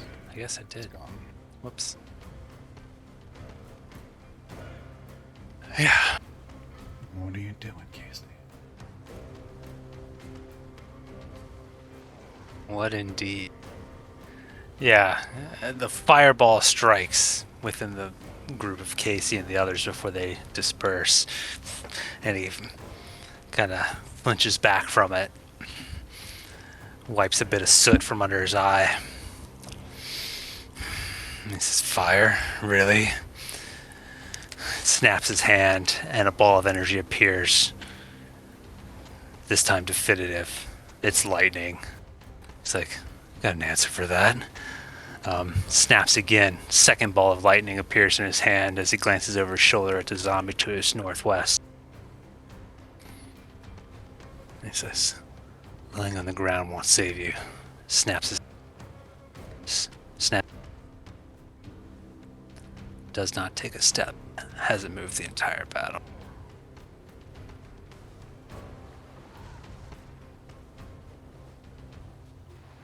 Some range attacks will have disadvantage if you're attacking. Yeah. So I have advantage from this ability here, so it'll be a normal attack. As this ball of lightning appears in his hand, flies past Araya, past Sal carrying Doc, past giant Kabeth. As the lightning crashes down on this creature. This has gotta hurt. Sneak attack 2.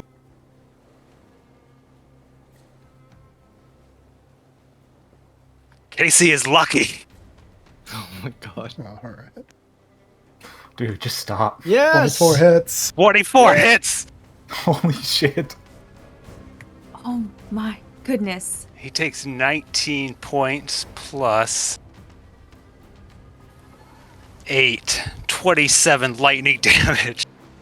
And you got double 4s in your damage roll? Does that mean anything for this? No, it's chromatic. It was chromatic, yeah. Different. All right. Yeah. Lightning courses amongst the armor, arcing between plates of metal. You hear sizzling, screaming snails, or something within. Yeah. You've heard it. 27 lightning damage. Yeah. Casey straightens up as the lightning actually connects and courses through him. He looks over at Ez and like grins, looks at the zombie over his shoulder, chucks the second ball of lightning at that zombie.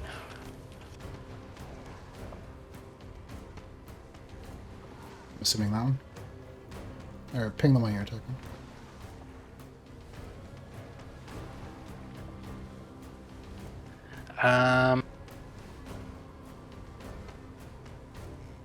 Case. I'm going to use a conflagration.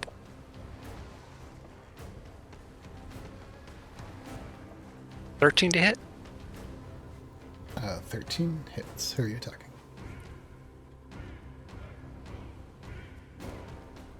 I don't know which zombie you're attacking.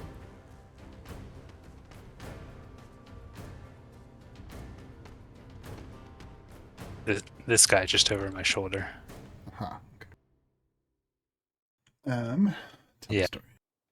So that one will be 17 lightning damage. Yeah. Second ball goes out nonchalantly, still staring at that giant guy on the ground. As the ball strikes him, it crackles through him as all his muscles seize up into. And then as he sees up, he just falls over stiff. Yeah. Dust settles around him. Casey kind of takes a deep breath there for a moment, then nods at the giant creature that's laying in front of Kabeth.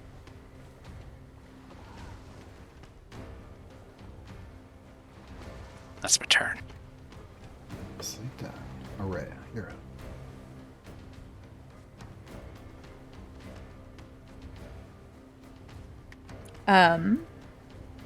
Let me check the rain.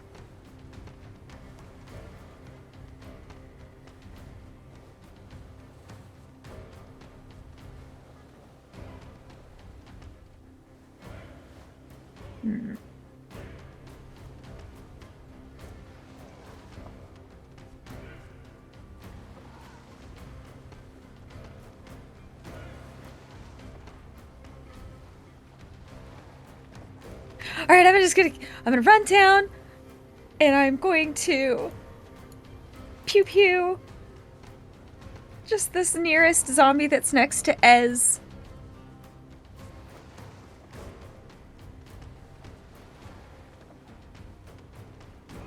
The one that's just right next to him. Oh, that one's up dead. Oh, it's dead?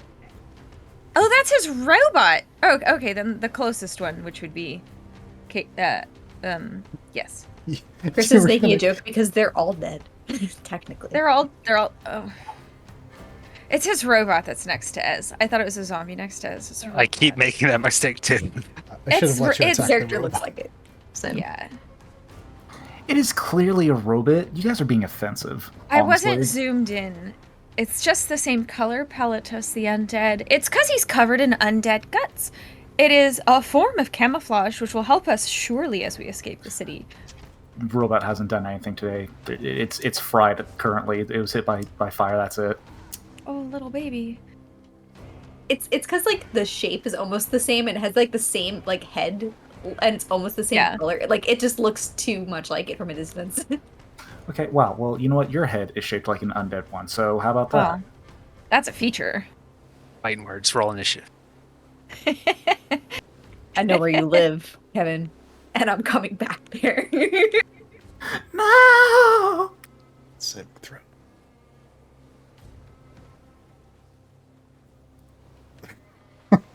-1 save? Tell me to start. It explodes. Oh.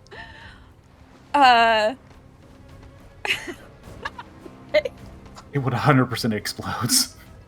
Just having wielded the same spell against the undead abomination thing, she perhaps tosses it with a bit too much emphasis and completely, through radiant light, just shatters the undead next to Ava Sal into just smithereens. And she's going to run further down.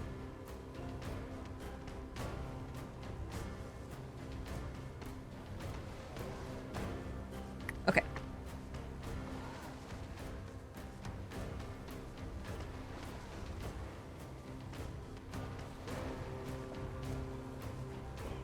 Ooh, I can move one more square. Heh. Lots.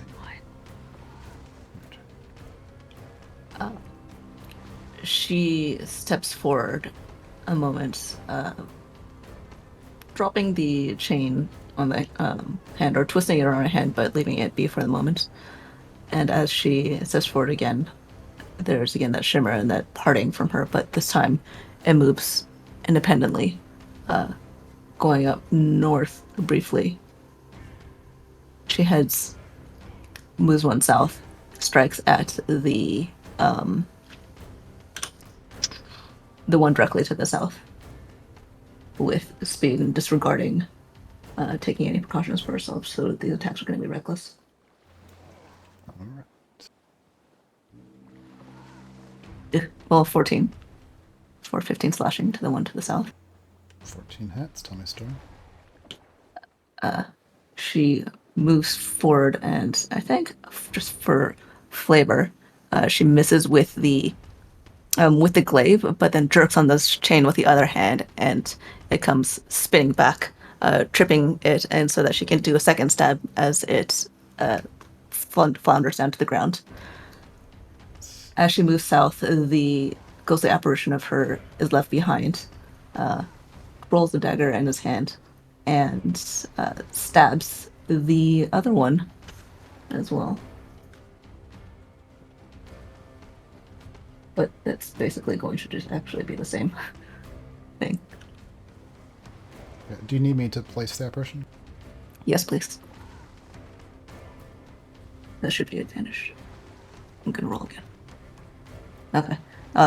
10 slashing damage to this other one.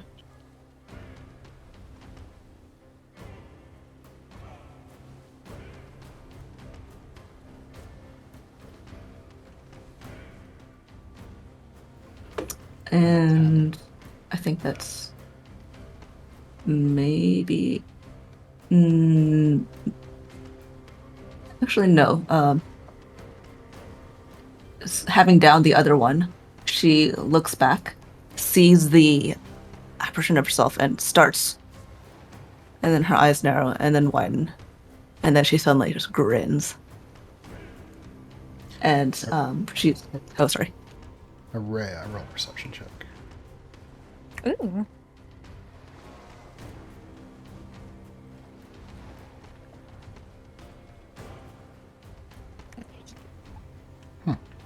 So many zombies.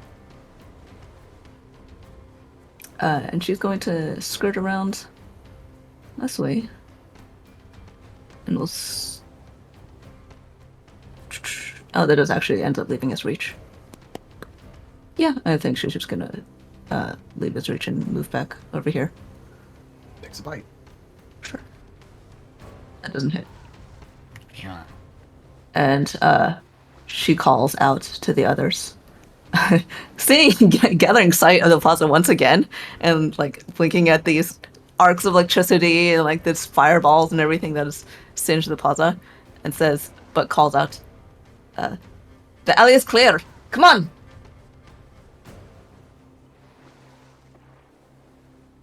And then she actually laughs, the sound of pure joy somehow that seems really incongruous in the midst of this.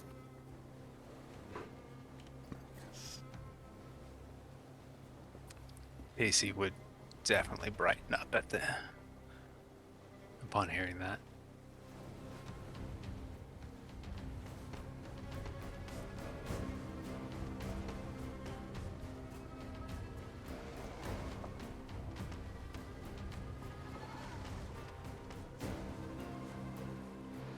Brief burst of song. Peach gives Casey a bardic inspiration.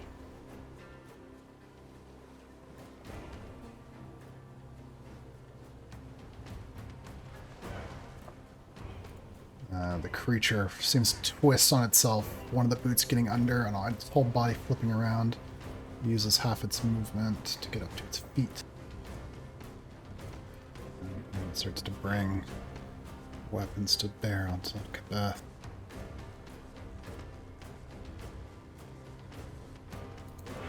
First is the big hammer.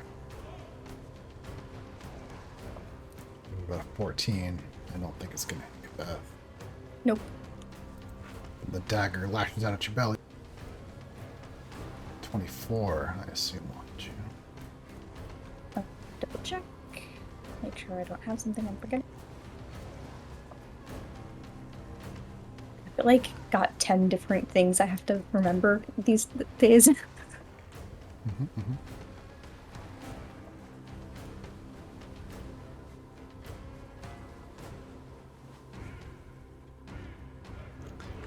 If that hits you, you're looking at 14 plus 3.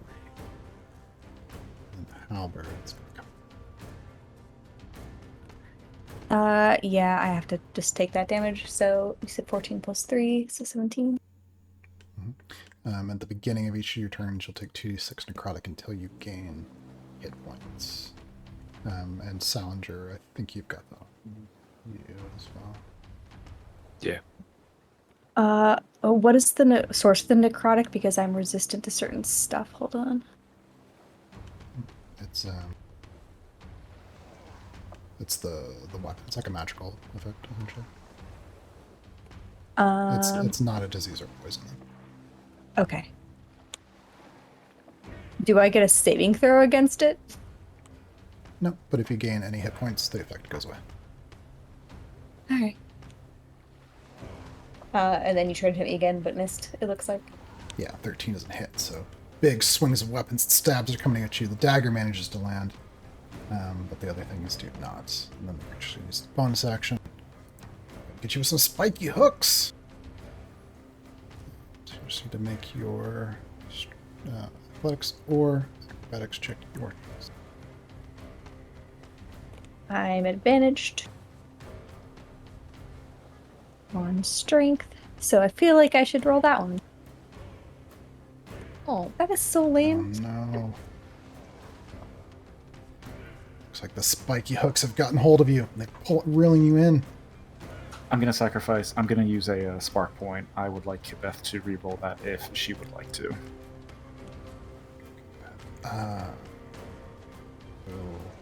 You could do it on the creature. You can't do it on her. Can't use it on an ally? Let me think of that. Yes, you can, but you can, but only one person can do that. Well, I have not used any other points, so I'll take it. Thank you. Yeah, I will use it.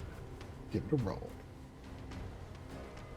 That's better. Oh yeah, Nice. 25.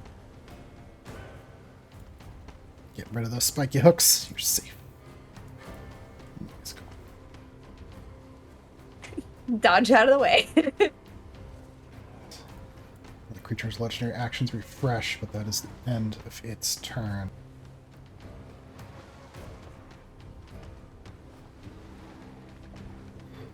And there's zombie shambling from the north.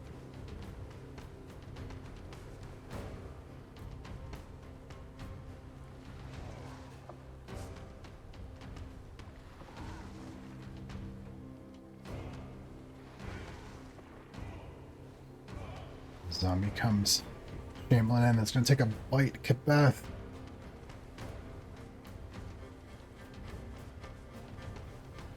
It's 18 hit Kabeth's armor class. Is that thing that Ava did for me still active? that gave me additional. No, unfortunately.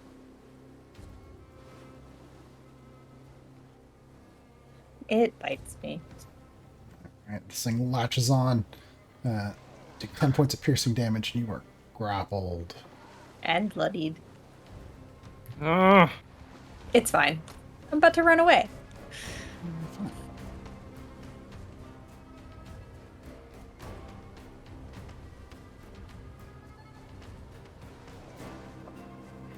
Now, where's... So hard to find this up. Must be a bug.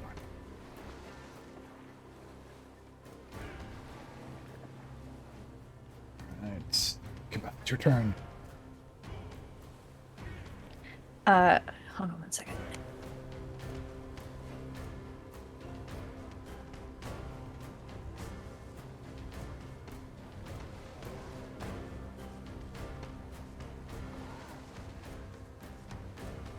I checked off the wrong thing on my sheet and I was like, wait a second, that doesn't seem right. I should have an action surge, but I checked that off instead of second wind and I was like, oh, okay. Phew.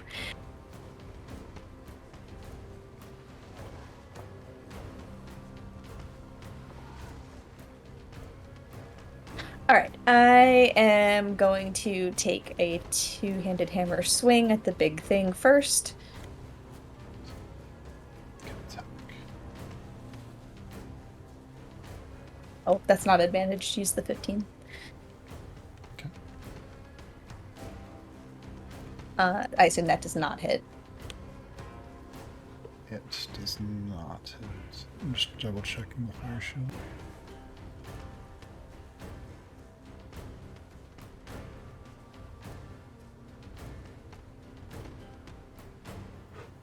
Hits you. Okay. Did not. No effect. Okay, bear with me.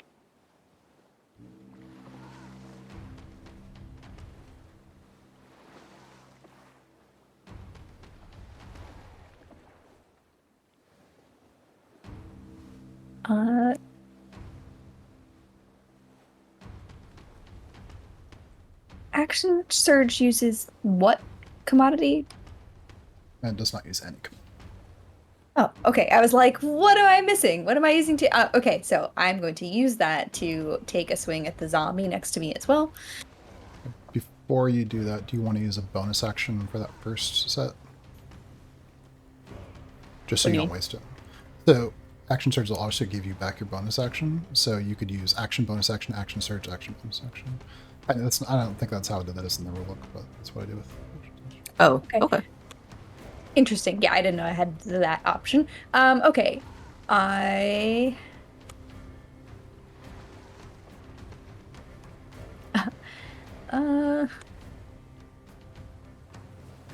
I think it was in the printed version of the player's handbook. It gave you back your bonus action, then they took it away for another edition and like D&D Beyond. But in my printed version, it gives you your bonus action back. I just have very little bonus action things, other than the additional dash you gave me. Yeah, I don't really have anything I could. Well, I guess for fun, I'll cast Divine Favor, which I can do because I'm a Warcaster, which will just give me the option of having additional radiant damage if I hit. Nice. Yeah, you don't have to. I just don't want you to waste it. Yeah, I'm gonna use it. Why not? So I use my bonus action to cast that spell as I turn towards zombie. I remember how they burned, so I'm gonna add a little extra fire to my swing here. 20 to strike at that. Does it hit? Does that hit the zombie? 20 hits a zombie. Okay, then let me add the additional stuff.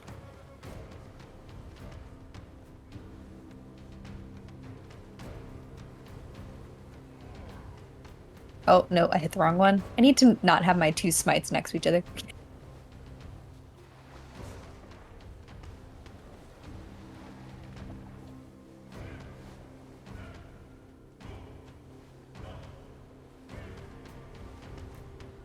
Okay, so that's an additional 3 radiant from Divine Favor, and then there's my giant bonus.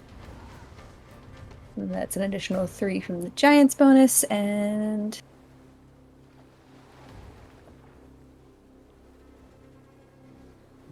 total damage. Hold on.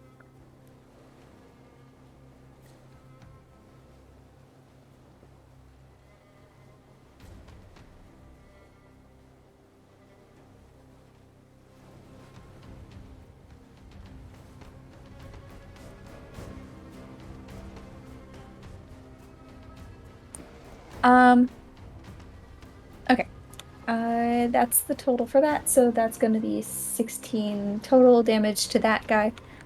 Hey, the divine favor actually made the difference. Tell me a story. Oh. Kibeth is like, time to go! And she tries to strike at the big creature, and it just kind of dings off the armor, and she's like, damn it. And then she's got like the zombie like biting her, and she just had like bit her, and she knocked it gently away. And then she turns and she's like, and she just brings her hammer down smack over its head, and it crushes the skull with a big gloop, and she's like, oh, and she kind of like shakes it off of the hammer because like it sticks to the hammer, and she shakes it off and it collapses to the ground. She's like, oh, and then she's like turns around and she starts to run away, and she's like And with mobile, you just have to attack, right? You don't need to have hit. correct, I don't have to have succeeded in hitting, so it cannot opportunity attack. Awesome. Nicely done. That's my turn. Let's see. At the end of turn,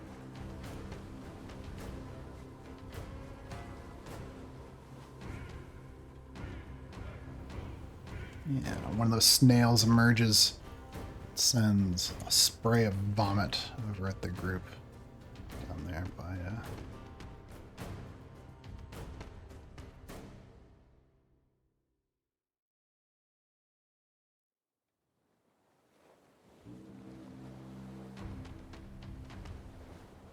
I'm sorry, you're saying that these things can vomit 60 feet? 60 feet of vomit.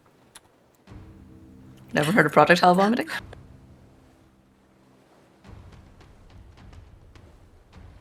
No, snail grease is good for your skin. It's fine. It's I just, guess that you know, Marewood skincare.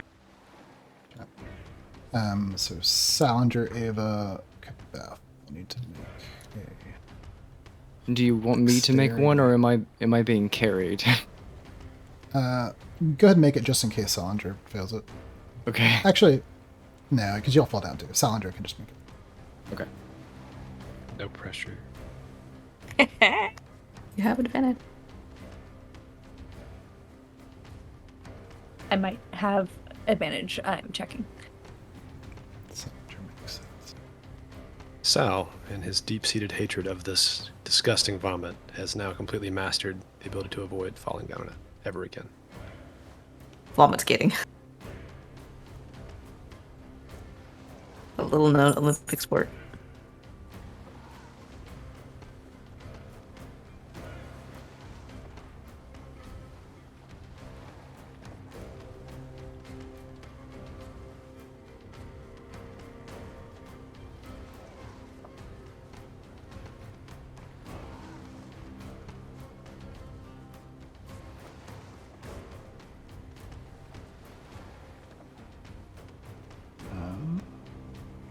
Yeah, unless Sorry. it affects which. Oh, go ahead. I'm trying to figure out if I have advantage on this. Okay, sounds good. Doc, unless Beth's answer changes what you would do, it's your turn next. Okay. Yeah. Kabeth is bloodied, correct? Yes. Okay. Yeah, no, she's just going to, also, is she within 5 feet? Are you within 5 feet of us, or are you away from us? She's within. Allie. She's 5 feet, okay. I'm just extra large. Yeah, okay. Yeah, still being carried, her legs still kind of kicking and bouncing up and down. She's sort of like, her arm kind of flails in your direction once and misses, and then once again, and you get slapped. You're going to be healed. Same thing with Sal, you're going to get some healing. And then, is that... Yeah, and then she's going to try to push the push the giant thing just out of spite. So I'm gonna do that for fun. All right. Let's see. I'm gonna roll some healing, and Chris just make a strength saving throw, DC 18, I think.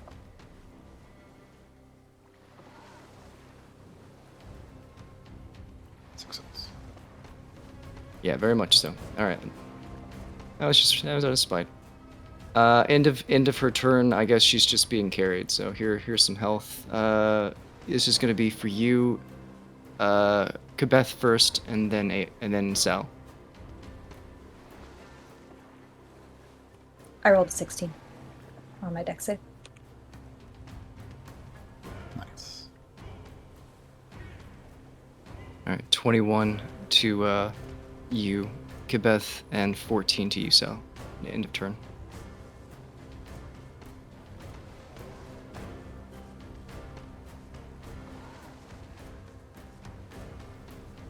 All right.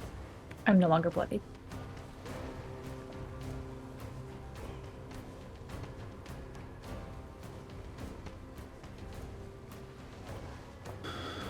At the end of Duck's turn, creature is going to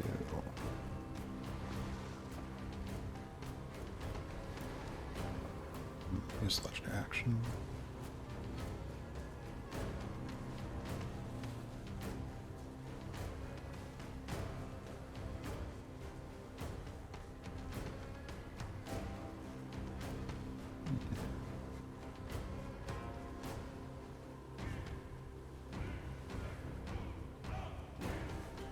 Oh, you gotta be kidding me.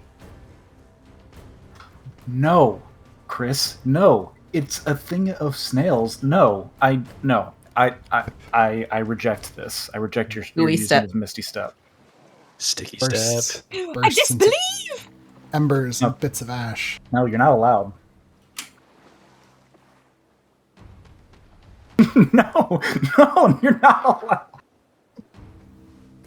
Chris keeps trying to end the campaign every session, and he's just like, one day I'll get there. I'll just kill them all. These days. It's gonna be this day. This is You the day. Kids, you interfering dog. Sal, from over your shoulder, you just hear your name screamed very loudly. Sal! It can't possibly be that bad. He's... Yeah, don't... Faster! That's meant. Yeah, Sal, you see Esmond's eyes go wide as he looks seemingly past you. Clarify for me, Sal is carrying Ava, correct? Mhm. Yeah, so bonus action, Esmond's eyes are going to flash silver for a very brief moment, and Sal, you are going to feel a surge of energy as you have two points to your AC plus 10 movement, and you get 2 reactions till the end of your next turn. Whoa. Simultaneously, you know what? Second verse, same as the last verse. Magic missile, third level at the undead closest to Poppy.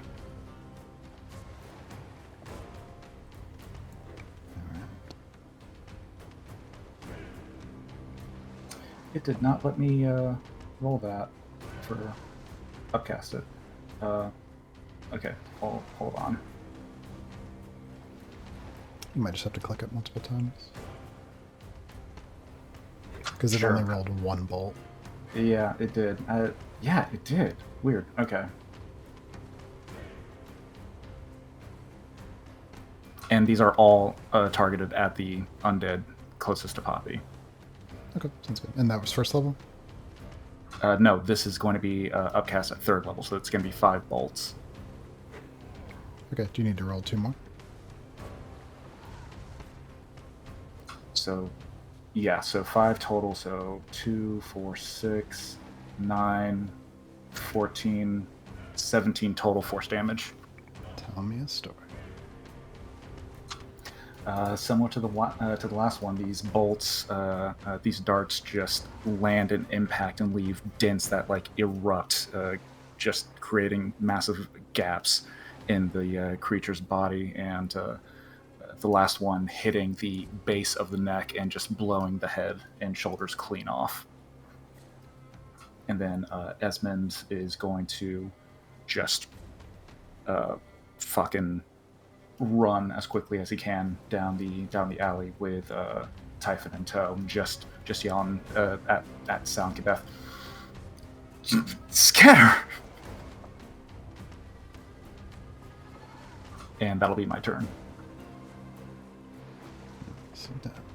Love how you said that, and the minute you said that, there were just like a forest of arrows as people measured the distance to the creature. Yeah, no, it's great when people listen to me. It's so good.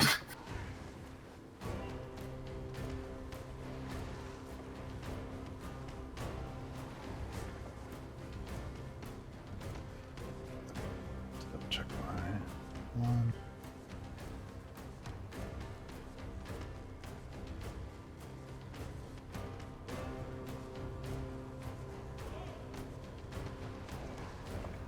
Okay, it's just used one. No, it's used 2 legendary actions.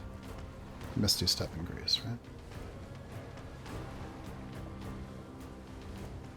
right? I have not been keeping track.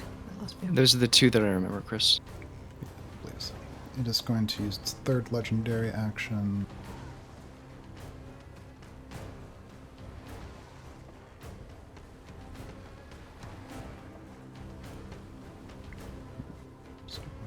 Spell slots left.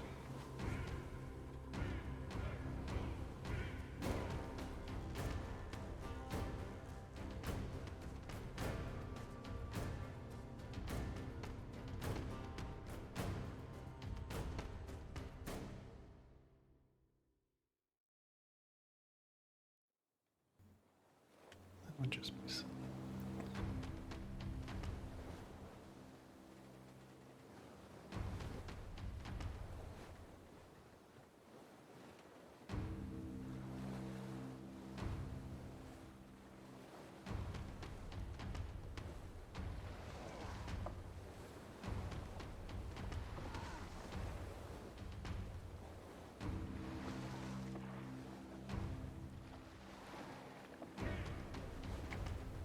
Yeah.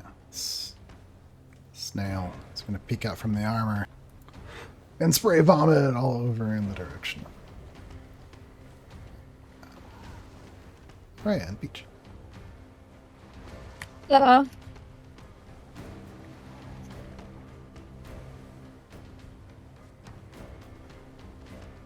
me just check the...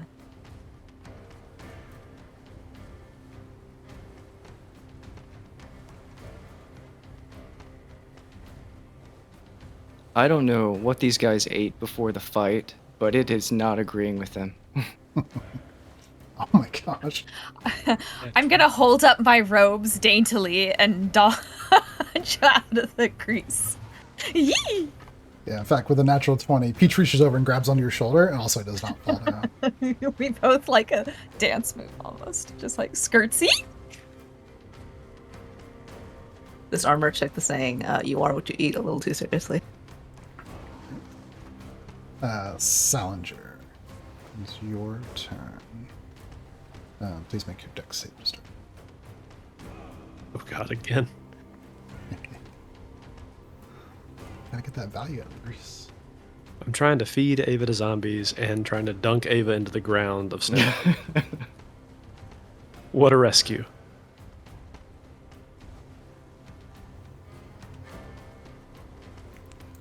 It's funny, in previous editions, Grease used to catch on fire too. Yeah, actually, when That's you what I cast thought. Scorching Ray right after putting grease on me, I was like, it was so kind of him to not choose to burst me into eternal flame while in this grease pile. Anyway, I'm going to use a thread because there's no way Sal would... yeah, I can't just body slam Ava into snow. Red time.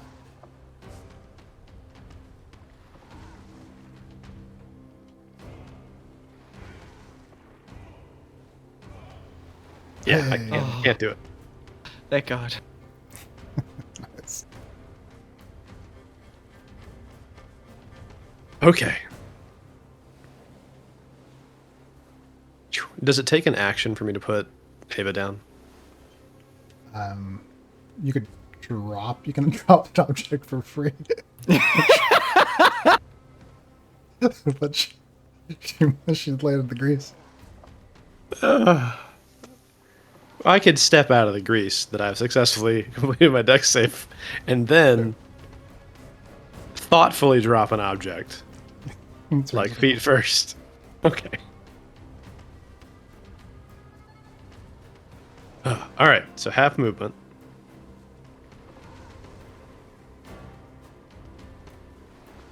There's 15 feet. I will thoughtfully drop Ava on her feet. Okay. Saying, this was a terrible rescue, and I apologize profusely. And I have to think for a second, just like 1 second, what he would do after seeing the thing basically teleport. Sal, don't do it. You keep running. Come on, keep going.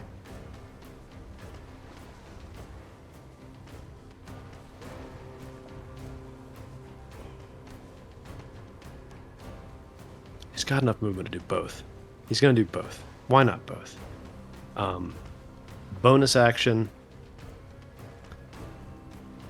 Silhouettes of armored figures will shove him backwards towards the monster, and he doesn't even realize that they're pushing him 15 feet until he's already swinging his sword and he'll attack it.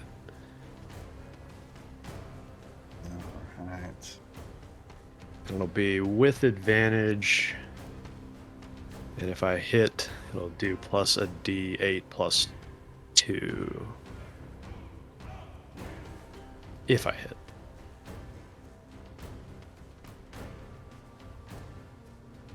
And I'm going to make it reckless. I'm just going to double advantage it.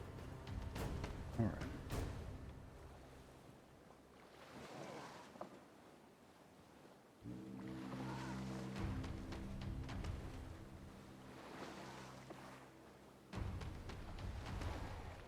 Hey, a 27.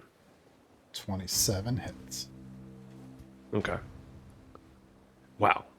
All right.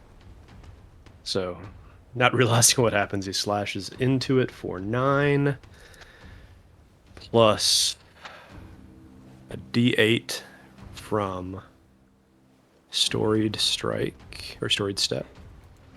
Can you place yourself 7. like where you are? Yeah, let me do that. Sorry. I was doing math, and it's hard for me to do both. It's 5, 10, 15, 20. That took 25 of the extra 30 movement that storied step gives him. So that's 17, plus his fighting style switched to dueling at the last ranger level. So that's an additional plus 2. And not rage damage because he didn't take damage last round. So he his rage fell. So just 19 total.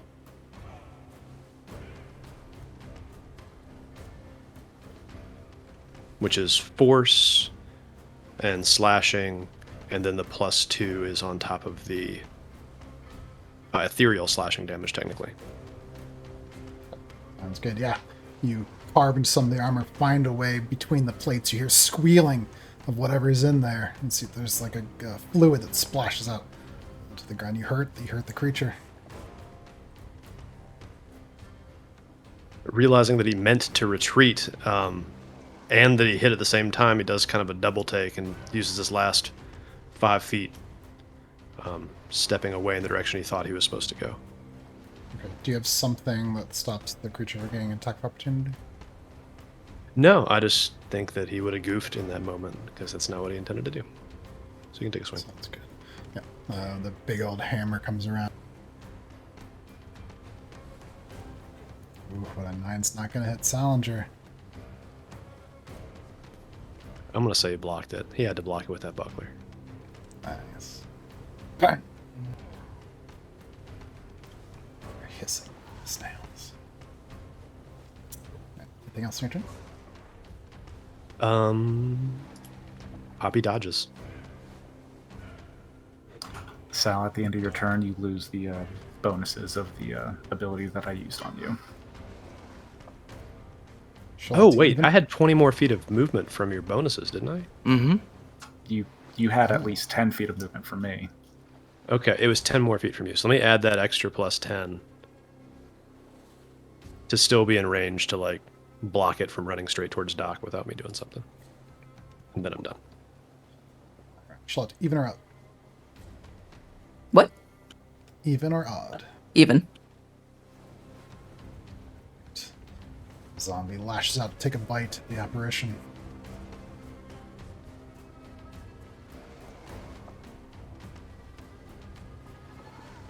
But does an 8 hit? It does not. Zombie reaches out.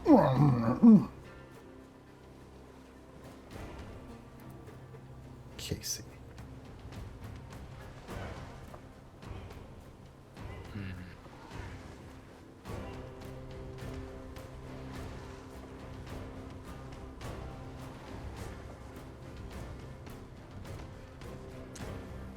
Casey.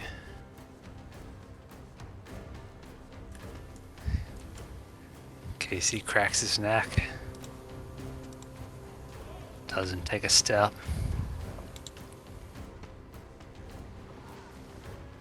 Snaps his finger and a ball of energy appears in his hand.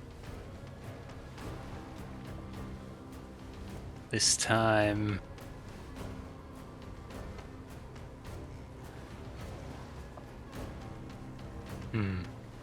It crackles like lightning, but it forms into more of a ethereal type of energy, not quite lightning, more sound-based. As he slings it out past Doc and Sal and Kabeth, you can hear the rumbling of the as it flies past towards the creature. Sneak attack will be used if it hits. Natural 20. Yes! Yeah. That's this ball of energy. This is thunder damage. Flies out. I don't know if it... Did it roll the 20? It did. Wow, not great. But with the sneak attack, which will be extra 46, he takes 29 thunder damage. As the ball strikes into him and crackles out and rumbles across the ground around the area. As you bloody this creature, tell me a story. Yeah, the thunder cracks through him. And bits of the shield and armor that have been pieced together kind of little cracks form, and ooze of the slime from these snails start to seep out. And the creature stumbles a moment, straightens back up. And Casey says, I knew it. Not so big after all. And Casey does not look like he's going anywhere. That's my turn.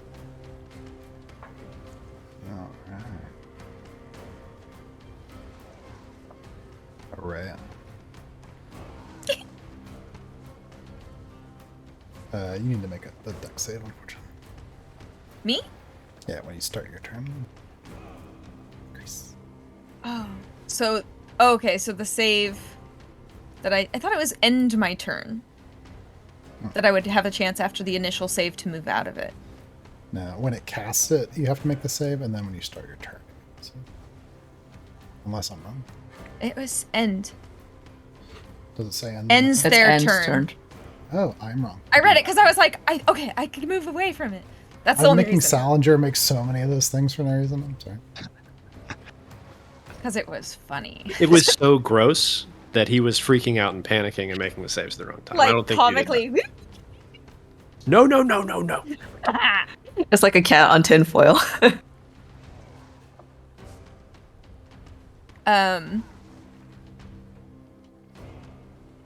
I'm going to choices. She's going to first step out of that, just real fast, and then I'm going to cast silence on the creature or the area around the creature in a 20-foot square. Let me use the thingy like this square. Okay. And Is it's it a 20-foot radius or 20-foot square? 20-foot square. Okay. You should be able to draw with the... Oh, that's right. I can draw. On the left-hand side, you can click, like... I think it starts off as a pen, but there's a rectangle option in there. There's also a circle option in there.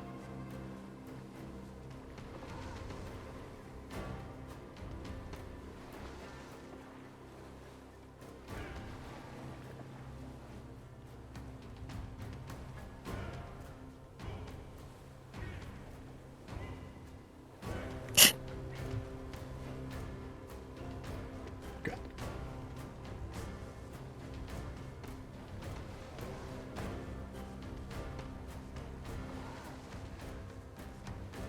And then, gosh. Yeah, I have to have concentration up on that. But is anybody around me seemingly hurt? No, right? That zombie's Quebec. bloody. Yeah. I can't do anything about a zombie being bloody. But I am gonna sneak a little bit further down the alleyway.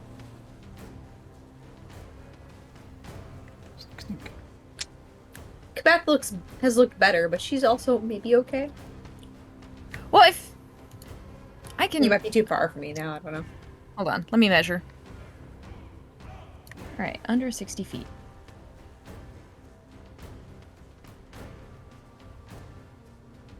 Ah!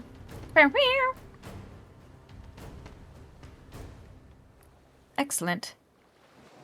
I can see you. You're within 60 feet, and I'm going to cast some of my healing pool on you. Thank you kindly.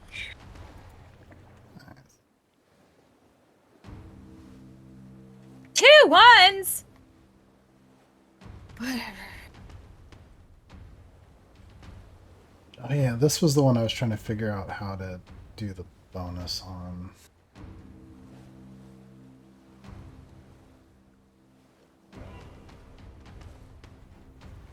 Yeah, that's a Right. tough one. Yeah, I don't know. Yeah, we'll say yes. You get the bonus too. I'll take any boost you can give because 7 is pathetic. It's better than nothing. What can I add? Just add your cleric level. Okay. Is that 4? We should all be at 4, right? Yeah.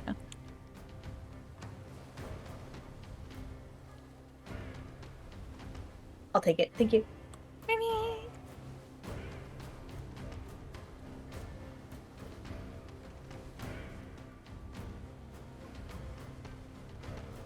Okay, I cast that, and then I move.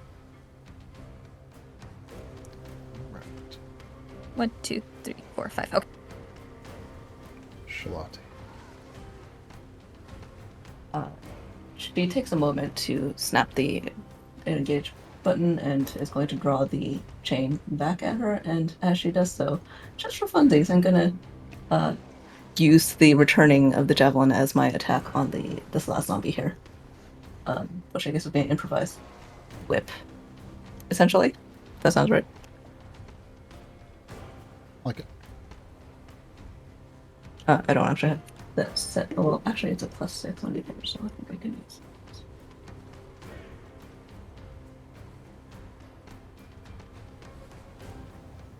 I can't remember. Salinger, have you regained hit points to get rid of that bleeding? Yeah, Ava healed me and Kabeth. Awesome. Oh, come on. Oh no. Oh, Yeah. Use it, I'm me. yeah, I'm just gonna use a breath. For a moment, she sees it coming back toward her directly, and she's like,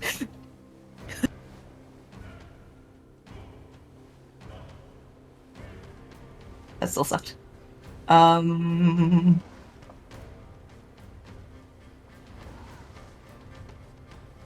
zombie. Yeah, I think I'll use the Bardic Inspiration. I might as well. Okay. on! Zombie cartwheels out of the way. She's trying really hard, but somehow just not getting anywhere at all. Doesn't even have arms. She hisses in frustration, looking away, and as she does so, the apparition of Shalati moves upward and sort of almost doesn't seem to even notice the grease puddle and just almost glides over the ground and ends up Does right here. the zombie get opportunity attack? No, because it uses opportunity attack on me. Aha. Yeah. Wait, no, did it have another round? No, okay. I don't think it's gone since then. Yeah, okay.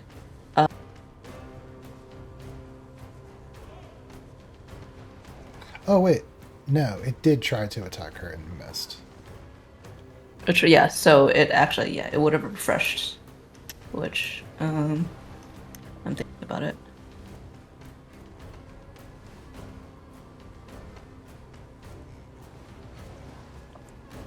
Yeah, I'll go ahead and still do that anyway.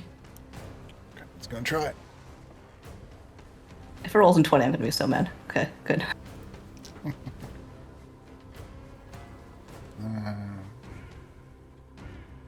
And she kisses at Casey. Move, you dumbass!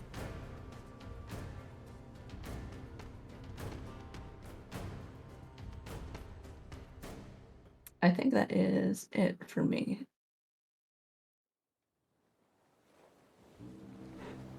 Casey, do you use your action? She might shift over one a little bit, but then Damn, where's Peach at? Yeah.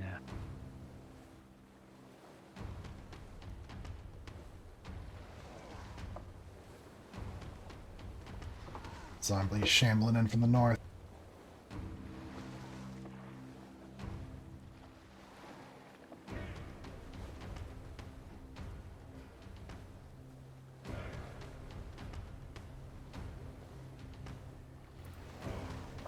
Peach gives Bark inspiration to Shalati.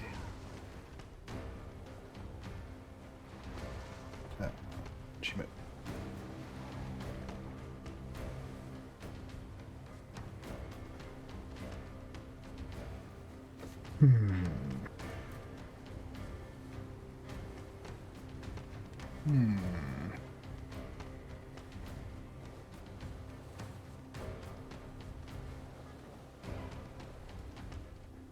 That's a great option. Alright.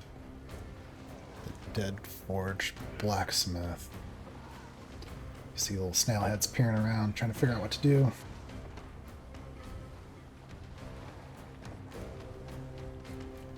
Yeah.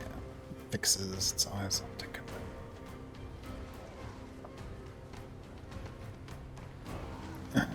Big old hammer comes around. 13's not gonna hit you. Dagger lashes out. 12's not gonna hit you.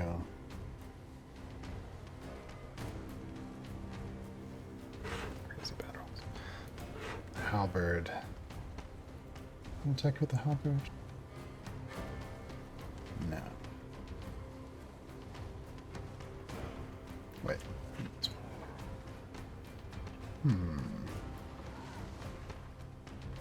Let's do it first.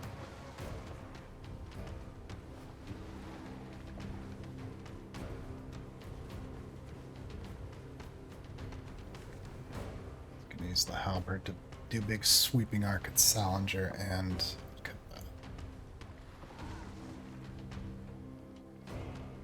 I'm sorry, did you say you're trying to strike at both of us? it does have a 10-foot reach. But there are rules in this game that let you do that? You can hit two people with one blow? All kinds of stuff. I protest. I don't get to do anything that cool. Chris, I think steal you're his making rules halberd. up. Yeah. We need that weapon. This one's up, Kabeth. Kabeth got hit I by called me. dibs on the halberd. Is Sal within 5 feet, or is he more than 5 feet away? Sandra's 10 feet away from you. Ah, damn. He's too far for me too.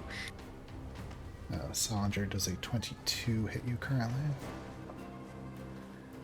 Yes.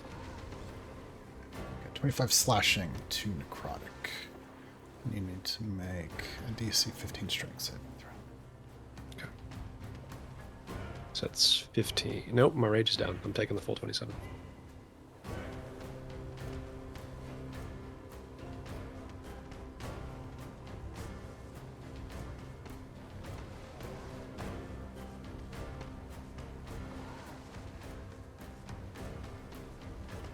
Oof. Thread. Oh, no. Thread. I'm doing well on the natural ones today.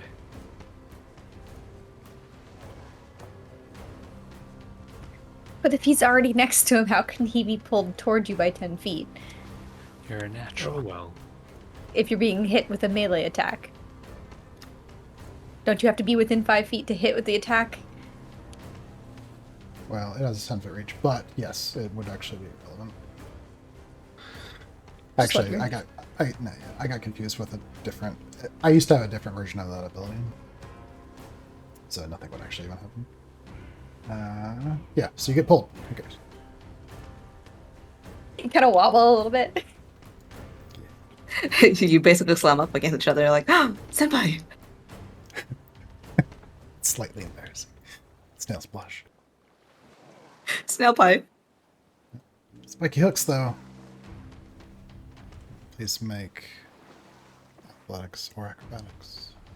Both of us or just one of us? Just Sandra. Just me. I feel special.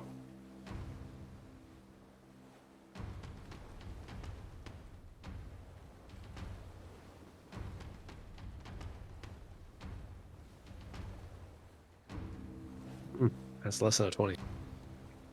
Spiky hooks. Grab onto Salinger. Onto him. Let your actions refresh. At the end of his turn, I'm going to do a thing. When a creature you can see ends their turn within 30 feet of you, which you are, I can use my reaction to force the creature to make a wisdom saving throw, DC 13. Worth a shot. Oh, right on the penny. Do I have anything that I can do to make you reroll that? Can you use it in... Yes, if you have any of your snack points left, you could force him to. Yes, I'm going to make you reroll that. Failure! Okay, so, hold on. So you are charmed for 1 minute, and while you're charmed in this way, you have a speed of 0, and you're incapacitated, descending into a dreamy stupor, and you repeat the saving throw at the end of each of your turns. I have unfortunate news for you. You learn in this moment this creature is immune to me. They always are. Every single... How is every single one, Chris? Well, it is undead, so there's that. Be more No, charming. no. All of them. Every foe we've ever fought that was a big boss has been immune to everything. The bosses tend to be immune to charms. And that's true. You're no fun for me. I'm searching for damage vulnerabilities. That's what I'm searching for. Radiant. That's normal, right? Yeah, that would be. Zambi.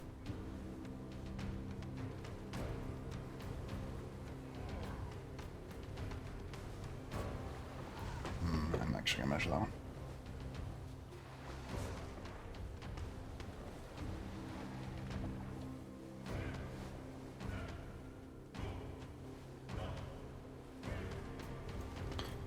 Zambi comes lumbering in towards Kabeth.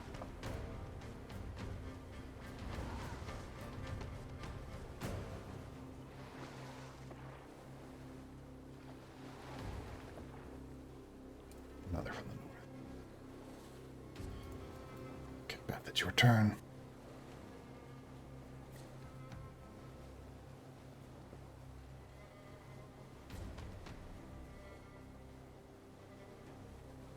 All right, I'm gonna hit it. Do I have to take? I guess I have to take a step towards it. Is that green square grease? Yes, but you don't have to roll on it now. Are you attacking the zombie or attacking the big creature? Big creature.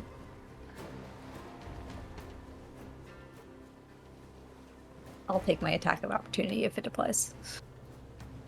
Zombie's gonna try for it. Good bite, little zombie. Does a 20 hit you? Yeah. It glomps onto you, bites on. You become grappled when it bites you. Does that mean I can't be moved? Yep, you get stuck right there. When grappled, I can still attack it though, right? Yes. She's like, no, and she tries to whack it with the hammer. Give it a smash. It's a 19 will 19. hit for sure. What's your total damage?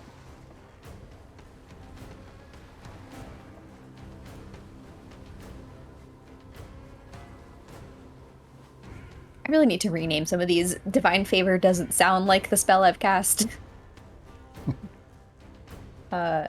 So that is 12 total. Bloody the zombie. That's my action. Let me just make sure I'm not missing anything.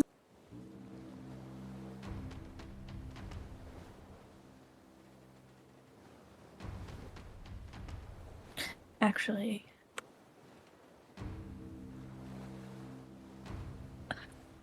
my project this week is to reorganize this sheet so that I can actually figure things out quickly.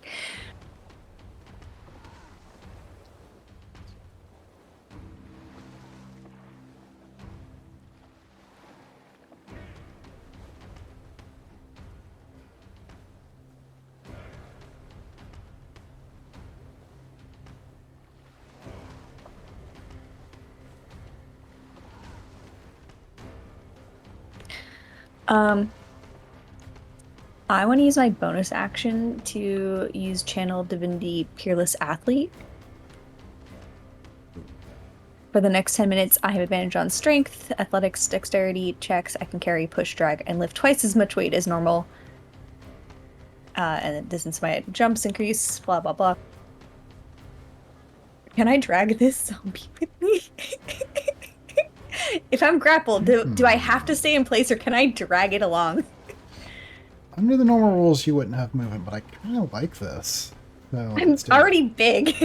I'm extra strong. So your movement will be halved, but you can drag the zombie. Yeah, I'll start moving towards and I'll just be like, I'm coming. I think that's within 5 feet of range of that guy. I can't do anything on this turn, but I'm gonna be right there to help. Alright, sounds good. Yeah, you're just hauling this zombie along. Good job. All right, I'm gonna try something. What you got? Well, I gotta hope that this is the kind of creature that I think it is. She's seeing all the zombies kind of crowd in, grappling on to both of her friends. She grips on to the trinket on the necklace around her neck. It's the one that she and Sal had found from the cat that Bella was playing. It begins to glow, and she reaches out. Things become a little bit more still, and she begins to focus on it, sort of thinks of home, and focuses as much as she can onto all of the creatures, these unnatural creatures in there. She's going to cast Turn Undead. Ooh. It's a channel divinity, and so everyone within 30 feet, which I think is only a couple of them, have them make some DC 18 Wisdom saving throws.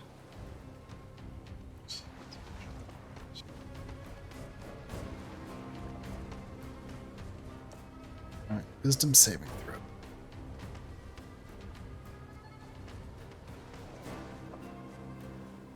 Ugh. Does he have advantage on that? Yeah, because the fabricator ability, they have advantage. On it. He has advantage. On saving throw. I will use a point to have him reroll that.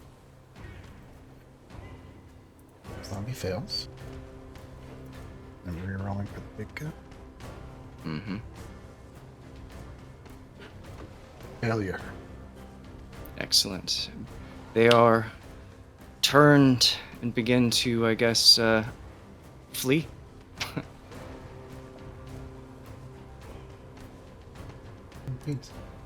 All right, yeah.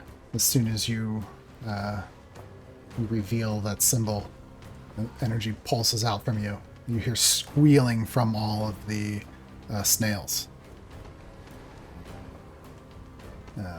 Hissing. They pull back sort of inside the armor, sort of clamping the shields around, closing all the helmets.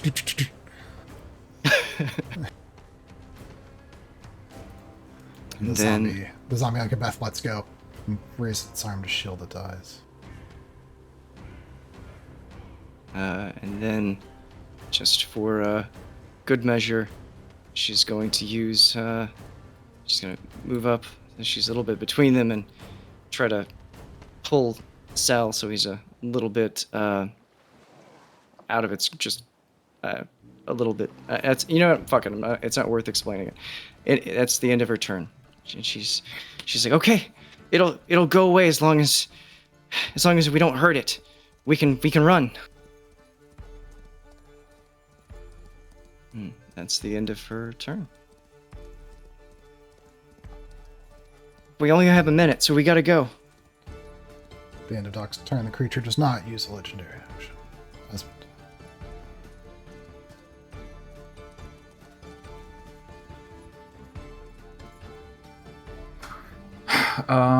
Casey uses a reaction to yell, "We've got it on the ropes now. Take it down." Yeah, Esmond. God damn it! Esmond stops in his tracks, turns to see what's happening, and sees that clusterfuck. Just like, motherfucker. Turns around, runs back 10 feet.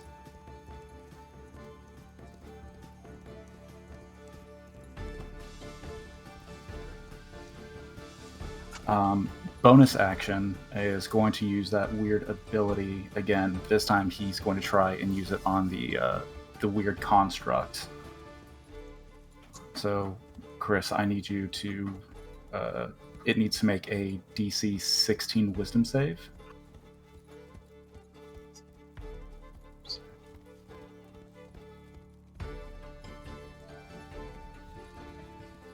See, it's... I'm going to use a spark point. So please re-roll that.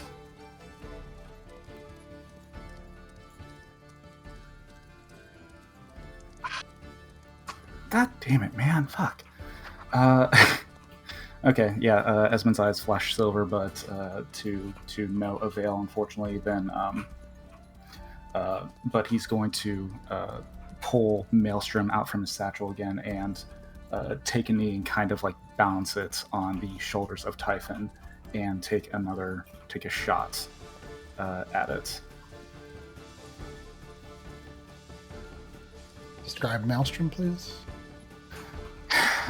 Maelstrom is a homemade rifle, similar in design to Pythedrian's rifle, as everyone has seen. However, it is covered in filigree, where once he slaps his wand into the forestock, all that filigree begins to glow with magical energy. And as he takes aim, circle that he often uses when casting spells with his wand, a circle appears at the end of the barrel, and as he pulls the trigger, it shoots out a blast of just pure arcanic energy.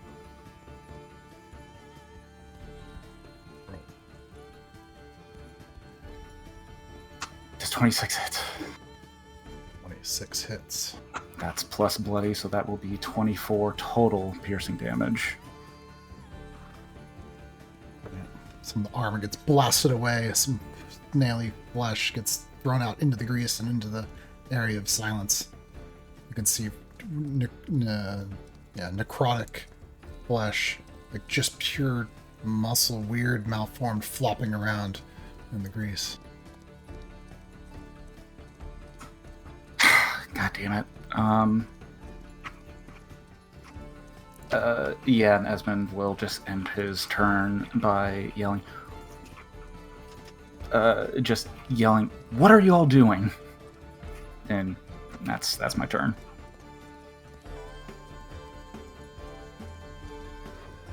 The creature no longer turned, regains its senses. At the end of Esmond's turn, those...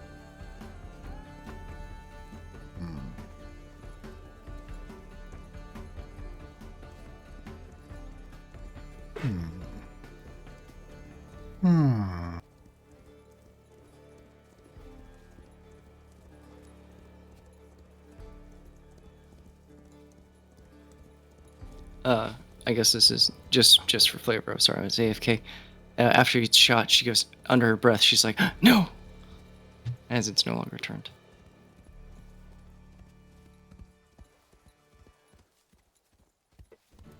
Creature takes one step to the south. And then begins to cast a spell.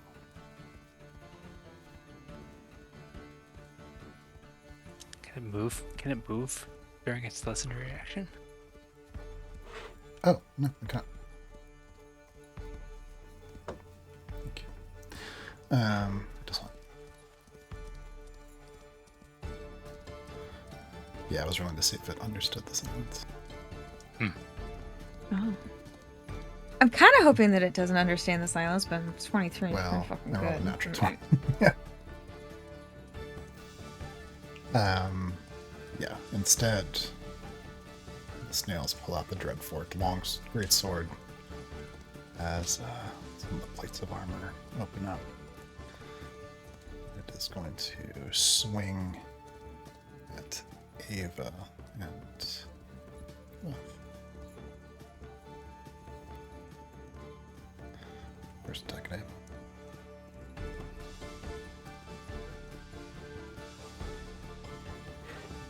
15 hit your armor class.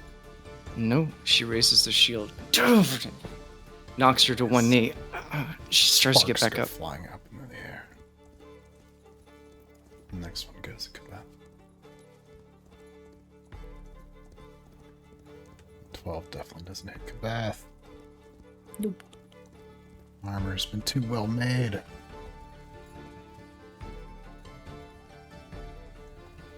Salinger, it is your turn. I think you are still grappled. Yeah, I've got the hooks in me. Oh, we didn't drop the hooks when it was turned, or it didn't have time? It never got to its turn before it. Ah, damn it. Okay. So, having heard what Ez said, Would have been kind of funny if he ran off. and dragged me along behind him, yeah. Oof. Ava just shouting behind, "See how you like it!" It's definitely gonna feed me to zombies like I tried to feed you. So having heard what Esmond said, Sal will look over his shoulder with a grin on his face.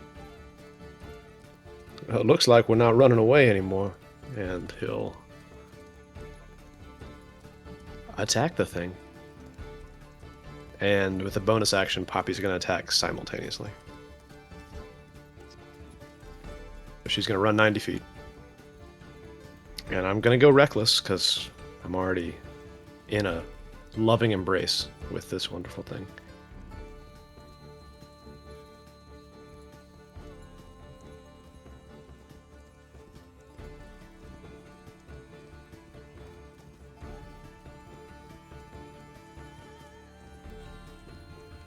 Baba can't be in that spot. Oh, yeah, you're right, because Big Kabeth. Well, that was only 68 feet, so I think, yeah, she can get right next to me. Well, that spot's overlapping with the creature. That's what I mean. She can get down here, because that's 80, and she has 90. Mhm. Anyway, so the attacks.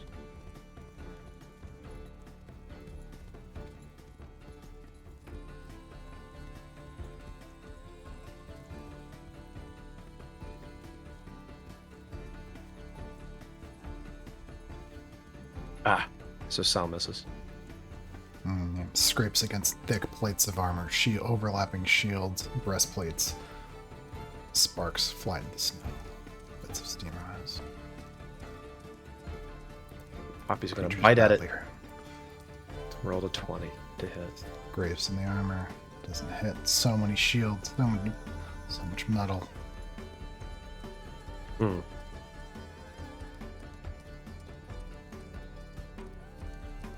He'll end his turn muttering about the ineffectiveness of his attacks. End of Salinger's turn. Creature is going to.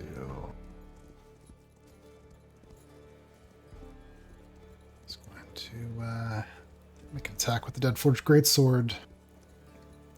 I'm going to do Kabeth and Ava again. First hit. 25, I assume. Wait. As it starts to come in, she raises up the shield and realizes it's not going to be enough. It's going to crush her. And speaks a quick word and have the creature make DC 18 Constitution saving throw.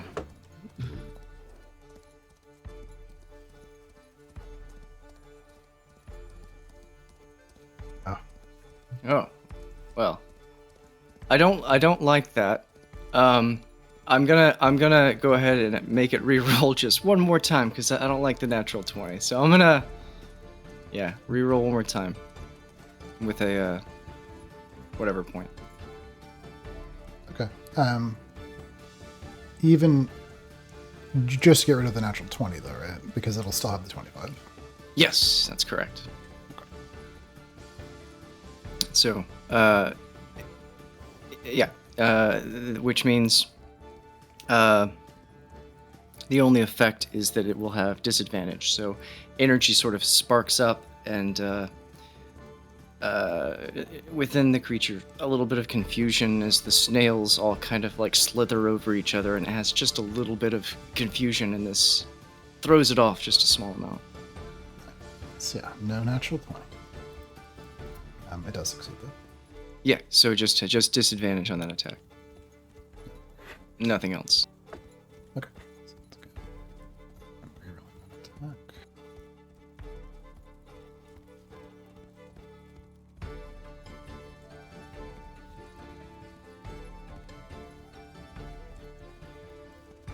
Does a 20 hit you? Ooh, misses. 17 misses.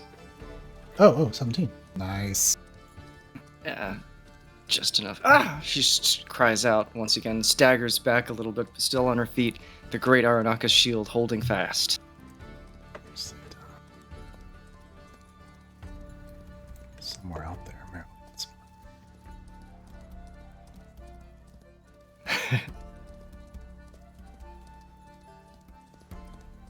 And Kabeth. Does a 25 currently hit Kabeth's armor class? Yeah. You're looking at 15 plus 5. Ouch. Bloodied again.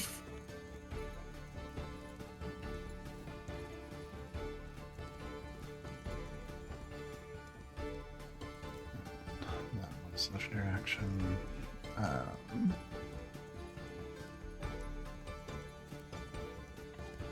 Zombie. It's gonna take a bite. Shalati.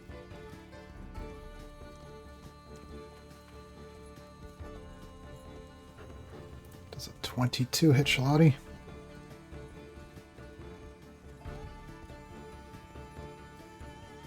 It does, of course, but I'm very annoyed by this, so I think I am going to just make it reroll. Oh my god. Come on! Why has this become my nemesis? The greatest. The zombie was an important person in This is, I'm basically now taking the place of Seifert against the shark that wins on me. His name was Robert Bolton. so 6 piercing damage to your grapple. Sure. 3 piercing. Casey, you're up.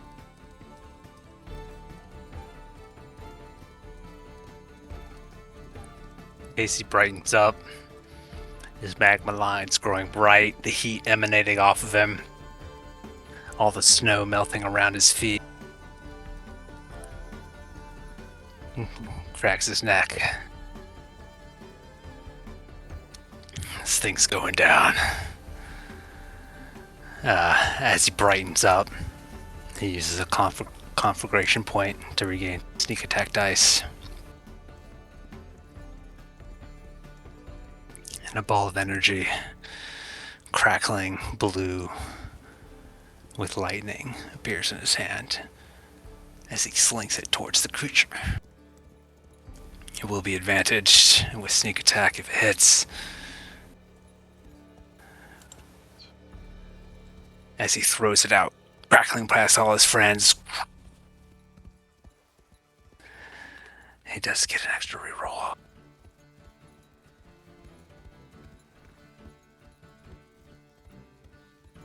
Because this shot is hard, but it's not too hard for Casey.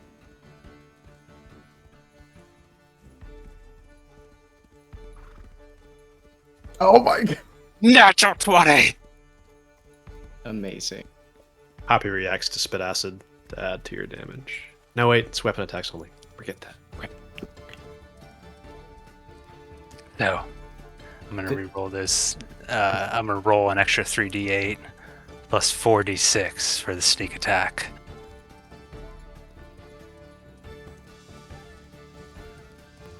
It's absurd, honestly. So, the 6 damage from the original attack, which is terrible. Plus the 7 plus the 18. It's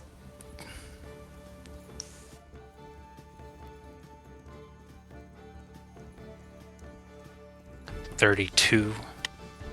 He takes 32 plus bloodied, which is an extra 4. 36 lightning damage courses through this creature as the blast hits him. And the lightning streaks through him. He turns blue and it shines on all of his friends around this creature. Casey breathes heavily and it's like, take him down! They won't be able to do that because I need you to tell me a story. As he says this, the creature seizes up and slowly falls backwards. Dust and debris flying up as it crashes into the ground away from his friends. The lightning still coursing through him. He looks to all his friends, grinning ear to ear. Magma lines glowing bright. And he's like, yes! Yes! And he stands there triumphant. And that is my turn. As the armor and all the shields peel open, and there's squealing mass of nail-like flesh, and zombies are pouring all around you. I would like each of you to tell me a story of how you destroy the last of the zombies and the last of the squealing flesh.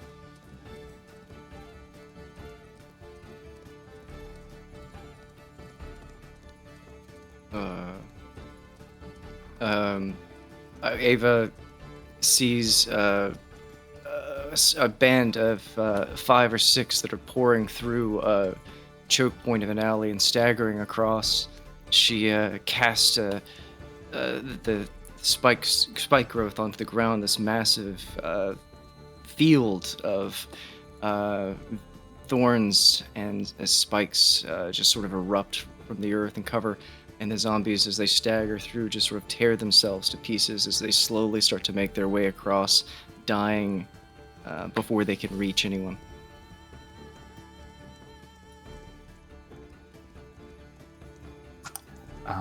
Esmond would have been running around the field, following behind anybody with a series of fire bolts, magic missiles if necessary, and even using fog cloud to try and cover up, not necessarily the tracks, but just keep the undead from being able to swarm them as easily as they would have been able to.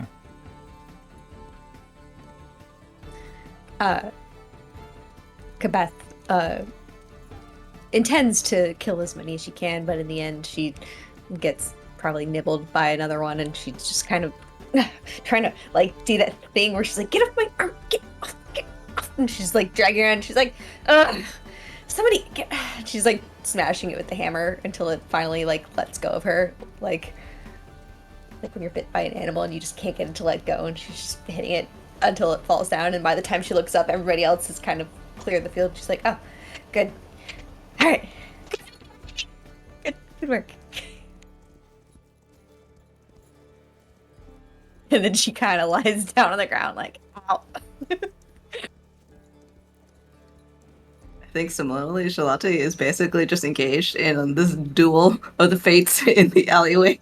And then eventually, like, she has abandoned her glaive and all her weapons, and they're just kind of like grappling with each other as she smashes his head into the wall, and is reduced to basically like a brain stem and some arms before it finally stops twitching and having a hold on her.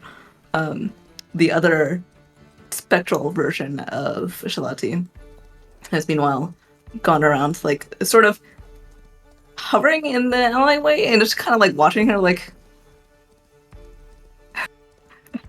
But eventually, like at the last minute, comes in and helps her to deliver the final hit against, throwing against the wall and flinging it to the side.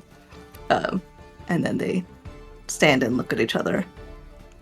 Charlotte's grin is beaming, unlike most of the rest of the frustrating fight that she might have otherwise had. And the ghostly Charlotte's smile is wry. And then they high-five each other.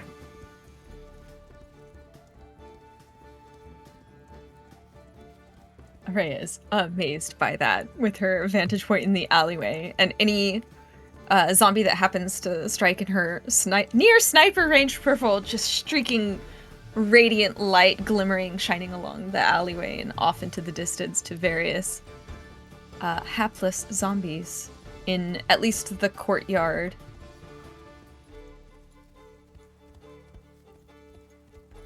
Casey runs up to Esmond. Lightning. It was lightning this time. The fire didn't work, but lightning, yeah. And he embraces him tightly. Yes. Sal, with the hook still in him and the armor collapsing all around, sees the little writhing mass looking like it's about to rear back and vomit one more time, just goes, no, absolutely not. And then sticks the sword into it, the chains fall to the ground, and then on the way back, he's just scrubbing and cleaning and wiping. And zombies keep trying to like jump in and attack his shoulders, but you just see Poppy fly over, take one down, fly over, take one down, as he keeps saying, ruined. It's completely and utterly ruined. Do we go? Yeah. So as the last of those undead townsfolk fall and collapse to the ground, there's got to be more. So many in the city. But you realize in this immediate area, they're dead. Dead again, anyway. And you know that more will eventually come. For this moment, there's respite. Everything in the town square has been cleared out. How do I make my character lying down? Just like exhausted. Yeah, she's still quite bloodied. She's like, oh, who's got a healing potion? I could do one better. as the mass of the flesh inside that armor is almost dissolving and evaporating, weapons and armor clink, clink, clink, clink to the ground with heavy thuds as flesh within releases it.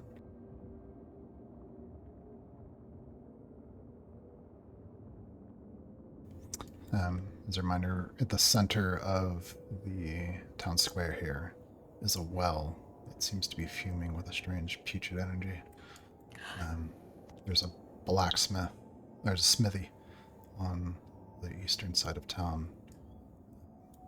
Husband, you see a sign over one of the doors on the western side that has a book. It's books engraved into the sign. There's a tavern on the northern side. Books? Books, you say? Casey, Nerds.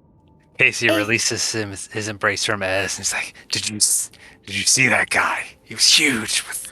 Yeah, I saw. What the hell happened? I thought you guys were just scouting. Well, we didn't attack anything until you showed up and started attacking. Sometimes when you're scouting, you find something. We Oh, found this. I got a sample. It's icky. In a Sample- water skin. What? It's green, slimy sludge, necrotically tainted well water.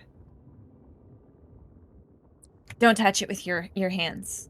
We should move, though. I mean, we're still in town. Well, we need to also figure out exactly why. Maybe there's clues. Charlotte is going to squat by the pile of armor, with her spectral self sort of hovering over her, watching with interest. And she starts to sift through it, and it basically says, "Wait, is the metal still good, or is it all like rotten?" Well, there's something strange and dark about it, but it is it's not like rusted. It looks as though it's held together even after the death of the creature. It's good weapons here, I think. Casey will squat next to the two Shalanis. Yeah, there's armor and shields and a variety of weapons. Yeah, I could have But, sworn yeah. someone claimed the halberd. Yeah, there's a halberd, hammer, dagger, sword. That was me. I sort of. I'm gonna be so rude. Can I pass a hand through your spectral self? You meet a sort of strange resistance. Like, it doesn't quite go in all the way. And she Oh. turns and looks at you and Oh. raises a brow and a smirk. Hi. Pythadrian's dead. What? What? What? What? That actually makes her stand up, and the smile that's been on her face drop off. Yeah. It was, just the things I put in him were just not calibrated. They were, I guess, too much for his system, so he's dead. Just like that? And just leave his body at the cabin where... Casey's still squatting over the giant creature and just nods. Typical. That's terrible. Charlotte puts a hand on Ava's shoulder and is ready to give her a hug if it seems like she would be wanting such a thing, and says, "I know you did what you could. It happens like that sometimes." Yeah. Out of character, I would continue, but I don't know how exactly. There's so much I don't know. When you get to that cliffhanger part, that's probably where we'll end. Got it. Well, she seems a little like it's weighing on her. She sort of like looks and taps, puts her hand over yours and pats it for a second. But for at least the time being, she seems okay and kind of resolved. She says, I'm gonna go see about the well. If it's I already tainted, have the water right here. I might be able to do something to fix it, or try, I guess. Yeah, she's gonna go off towards the well and begin to look down at it and do some calculations mentally as she's looking over stuff. She's not interested in the armor right now. I'm interested in creating a bonfire of zombie bodies. I'm still big. I'll help you carry out them. I'll just. It's still within 10 minutes, probably, maybe. So I still have like my super. Just like pick them up, pop them down. Then I'll start the fire right here. Boom. Oh, Bodies while Array is starting a fire. Ava's gone north to peer into the well. That's what it's doing. Esmond is going to note that armor seems real funky. Just set it aside. Let's look at it before we touch it or do anything with it. I'm going to go check out the bookstore and see if there's anything that could help us with necromancy or even provide spells or something. I don't know. I'm floundering. I'm just going to see what I can find. And Esmond's going to head towards books. Ooh, and I also have a banner that says we should make sure that you leave town before 3 days from now. The banner that I made, the 3 days banner. Okay, wait. So how many different places are people splitting to? Split the party. Library. Zombfire. You guys are As still in soon as town it- square. Yeah, as soon as the zombie fires are set, Quebec is going to shrink back down to normal size and run after Ez to the library. Shachi checks and sees that basically a lot of the people that she considers strong and tough are heading library wards. So she and then stays in the square, keeping an eye out. She kind of drifts along after Ava, I think, probably. Yeah, Casey will kind of stand tall over the giant creature and check it a little more closely to see what it's made of, essentially. If there's anything that might clue in for how these things are put together and animated. Sounds good. So as each of you peel off into those different tasks, this won't take long, and this area seems safe for the moment. Ava, as you peer down into the well, you see the putrid water down beneath, some sort of cursed magic and corrupted ground. But your thoughts are split, thinking back to just the days before. We could end here, but do you guys have enough time to do like a little bit of a roleplay scene with some people? Beth, do you have time? Because you're involved in it. Sure. Okay. Blood cold, blood cold. 2 days ago.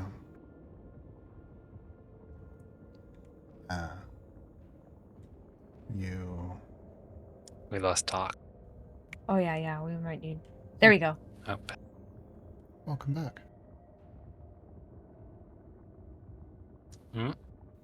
Oh no. No? Maybe be by phone or something.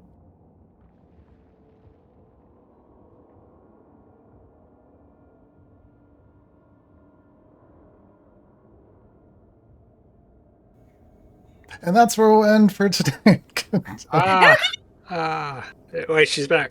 Wait, Magic, are you actually back? Yeah, I'm back. I'm sorry. I was trying to do the camera because for the scene, and what I expected or feared would happen did. So sorry. Go ahead. Beth, Esmond, Ava. It's been hours since your friends left. But you We'll say Esmond. You come into the main chamber, the main hall of the cabin. You see that the front door is wide open. There's snow blowing in across the ground. Anybody anywhere in the immediate vicinity of the cabin? No, it looks like everyone else was resting. Ava had been taking care of Bethedrian, but had needed to rest at some point herself. You'd been in your room. Maybe Kevith's on watch, you're not sure. I'll instruct Typhon to stay inside and decimate anything that isn't one of our own, and then head to the door, walk outside, close it, and start running a periphery. Before you get to around. that, as you get to the front door to close it, you see Bethedrian just in his in his linens, barefoot, standing out in the snow. Actually kneeling out in the snow, and you can tell by the footprints that he had kind of maybe meandered around in direct path and then dropped down to where he's kneeling now. Rush over to him immediately. Bethedrian, sir, you need to get inside. Where are your shoes? What are you doing? About the same time you're doing that, Beth, you are coming back from your patrol of the area. You see Bethedrian and Esmond in the snow.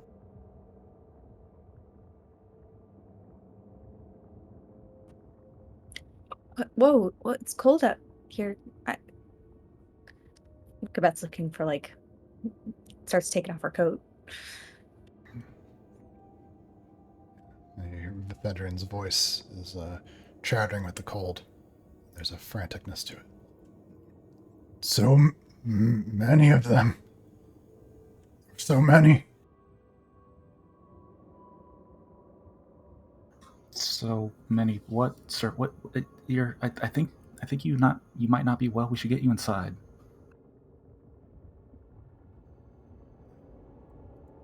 He almost doesn't seem to acknowledge that you're talking to him. Quebec has wrapped her coat around him, and she's going to start trying to move him.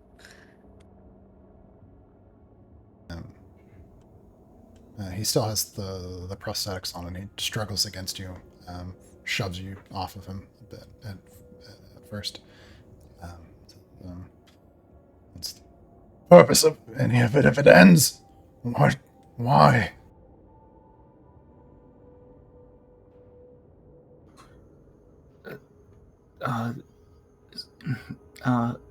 Verdict, sir. What are there so many of? What are you referencing?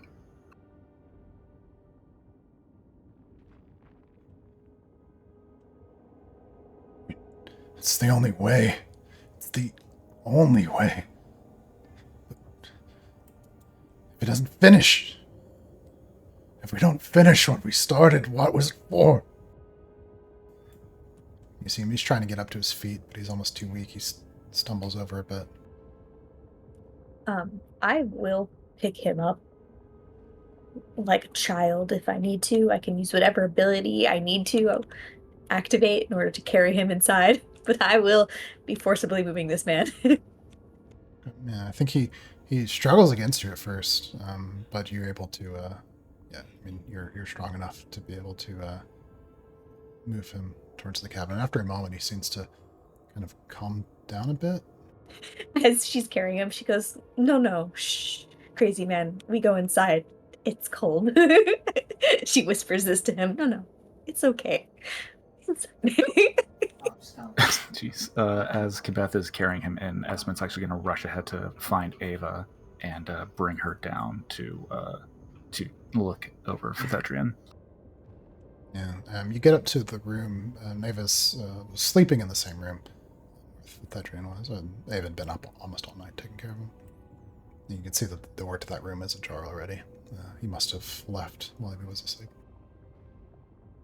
Yeah, just rush over and shake her awake. Doc, Bethedrian is acting up. There's something wrong with him. Come downstairs. Hurry. She's sort of shaken awake. She sort of instinctively like sits up and reaches and grabs towards the bag that she's got. She's sort of on her feet and staggering towards the door before she's even fully conscious, following towards Esmond, her eyes trying to adjust to the light as they stumbles after him and down the stairs. By the time you get downstairs, Kabath's gotten him inside, the door's closed. There's already a fire kind of going in the hearth. He's shivering from the cold. You can see he was probably out there for a little while before anyone noticed. There's a delirious kind of look in his eyes. He seems to be leaning heavily on Kabath, having lost a lot of his strength. She's, okay, quick, just here, lay him down right over here, a little bit close to the fire. Get, Esmond, grab a couple extra blankets, and she's like arranging his limbs and trying to get his head. She says, get a pillow also. It's anything for his head.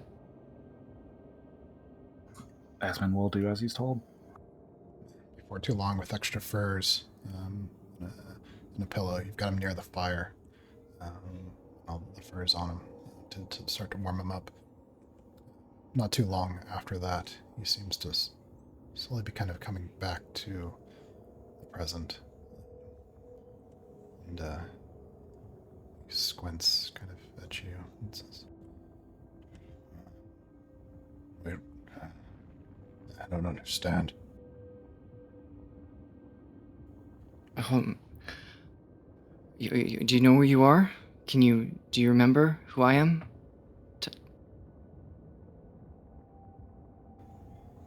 He stares at you. Of course. Of course.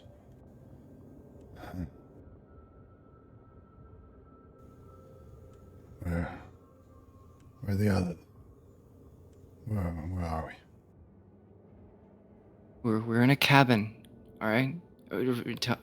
What's my name? You know who I am, but tell me my name.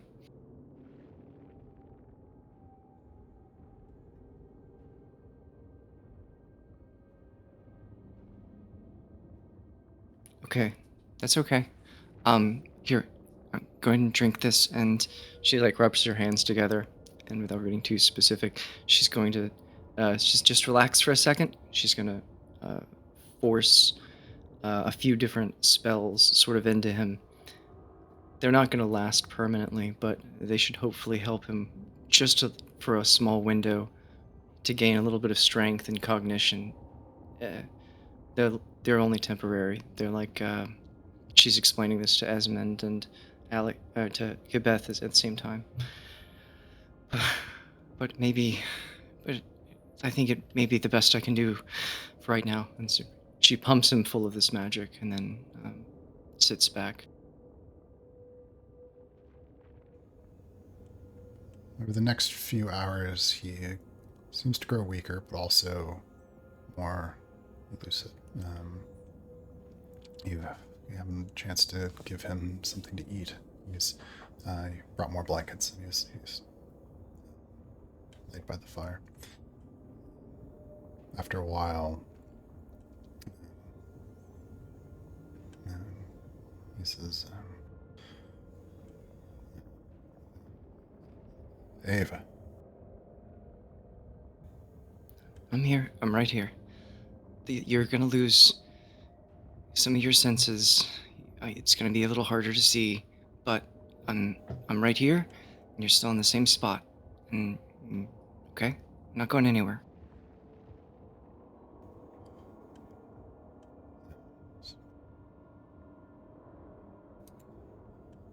It was the only...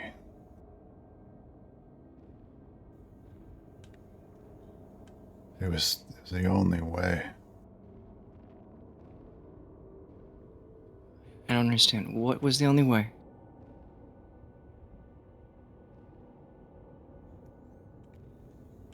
Ava. There's something you have to... Something you should know.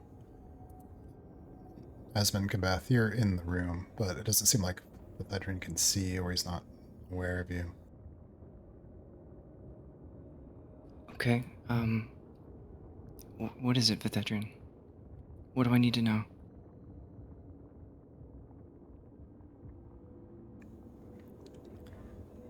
There's a reason.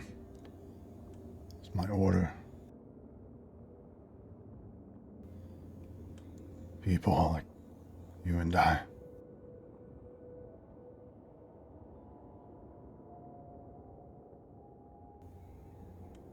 There's truth. There's a truth. It's certain. If everything has ended, if the kingdom has ended, there's no purpose to it. What was the purpose? All right, just take it easy. Come on, one at a time. What purpose of what?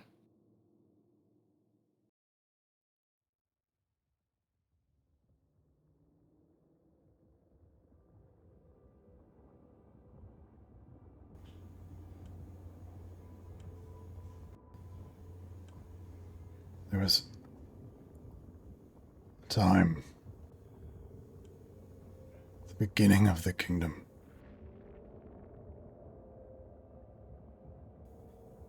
In the archives, in the repository, in the city of Lux. Before it was the kingdom of Lux. A design was found.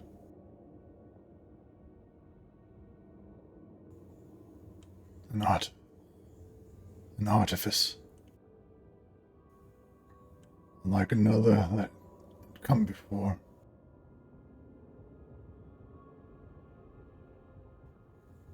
A masterwork. Clock smithing.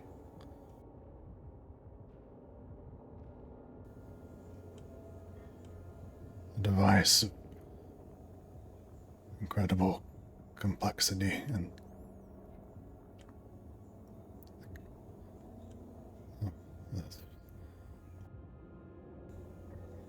the queen.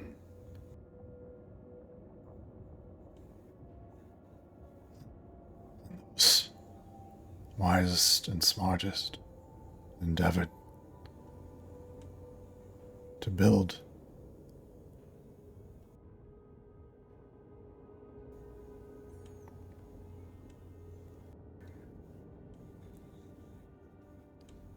when they were finished.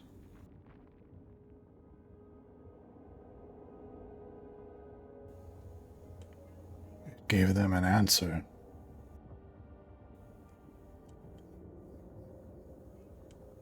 Within was the design for a society.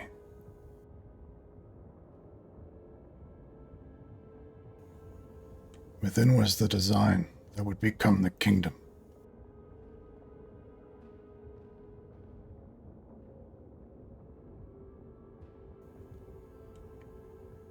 And the laws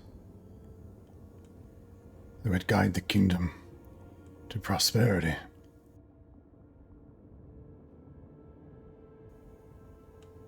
It was those ideals from which my order was created to uphold. I've told you 2 of them.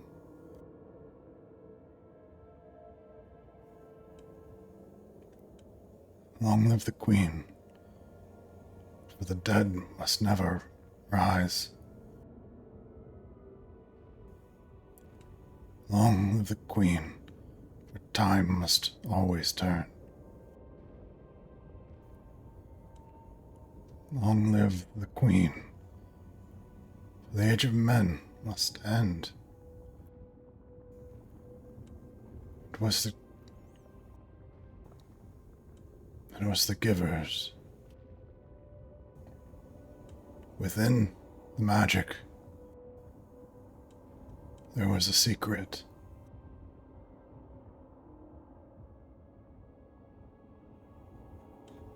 was our people, Ava. When the solution was given, the society designed, the necessity was the end of humankind. What? That doesn't make any... Why? It's our people responsible for the impossibility of the great peace the kingdom sought. And they sought a way humane but unrelenting to bring the end for us. There was a secret in the magic of the givers. Human children would be fewer and fewer, until in the end, so gently they would be gone.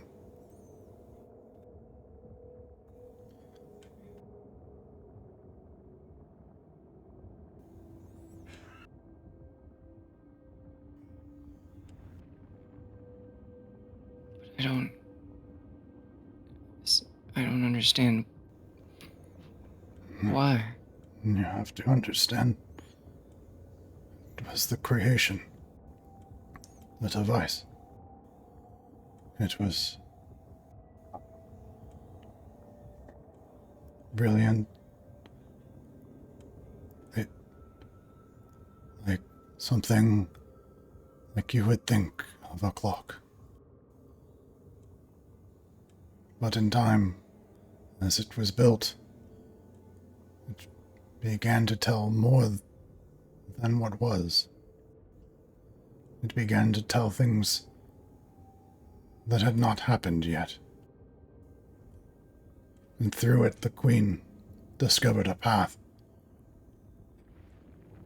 to bring peace to the realm.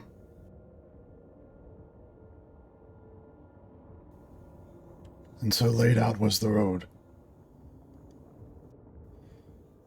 And the laws that would govern it.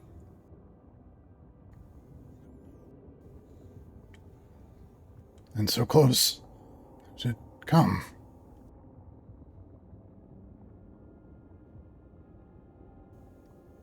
But why?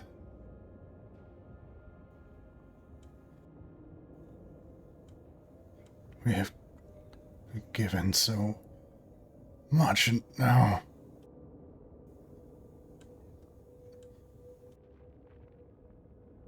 Well, what was needed to complete it?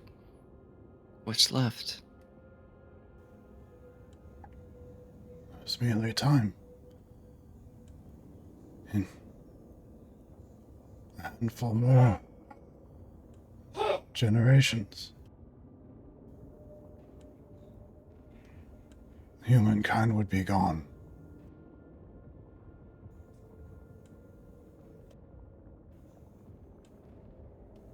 But the tower has come. What remains of the kingdom? So much was promised.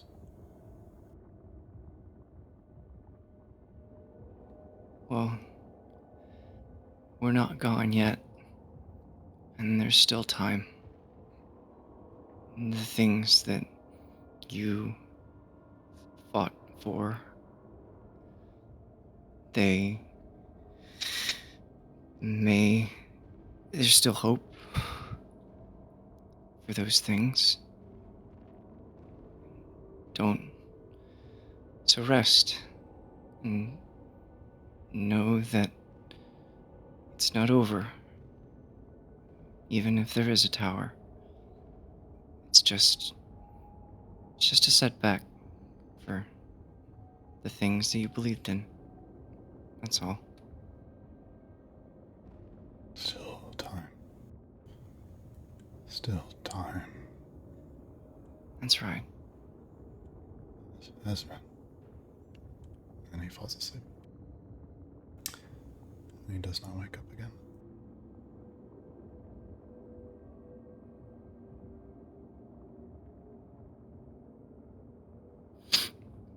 She sort of leans back and looks over her shoulder at the other two.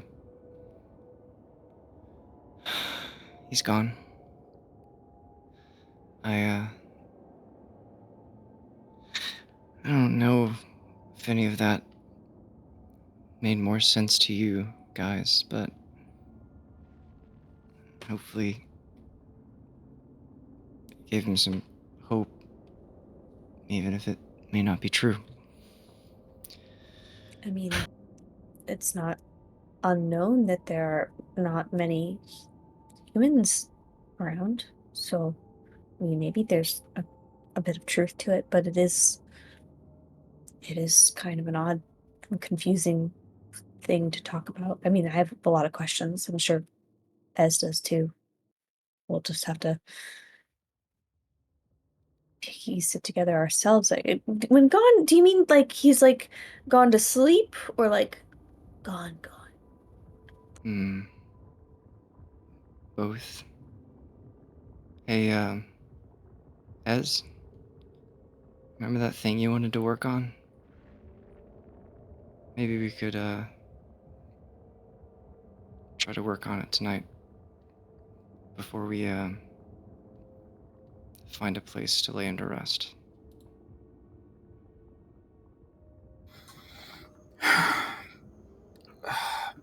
Yeah, maybe.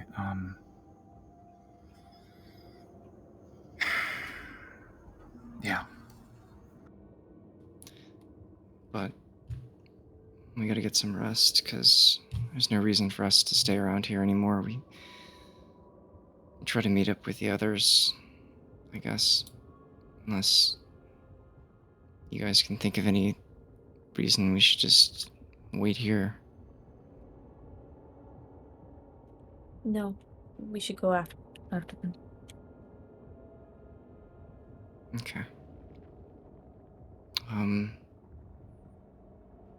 Yeah, I'll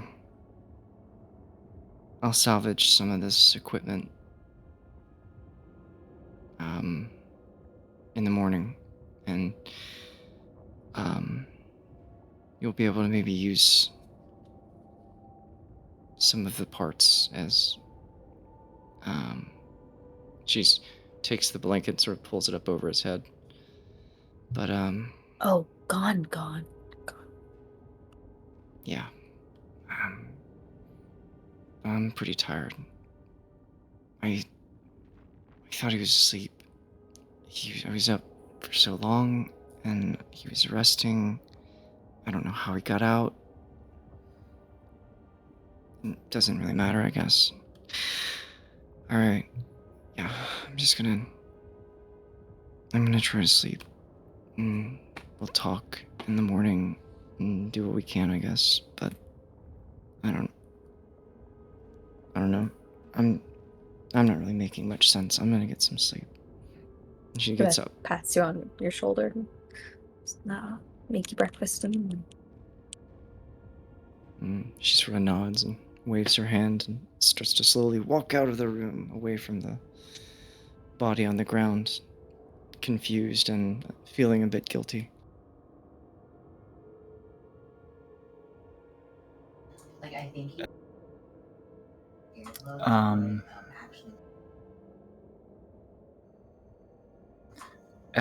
Esmond is actually going to find a seat across from where Vithedrian is laid out and just kind of start sketching out ideas in his notebook, trying to catch some of the rantings that Vithedrian was mumbling before passing on, and just like try and figure out what the hell he was talking about.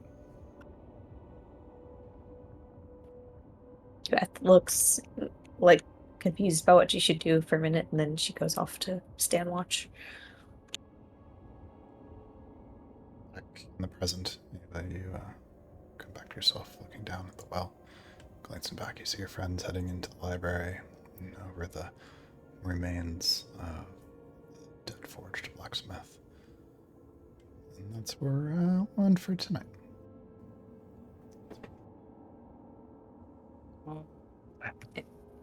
That was one hell of a fight. Yeah. Seriously. I'm going to sleep. Good night, everybody. Night, Allie. Good, Allie. I will not see you next week, but I think I'll see you the following one. Bye. We did it. Yeah, well, you did it. I did damage. Technically, me and Casey did it.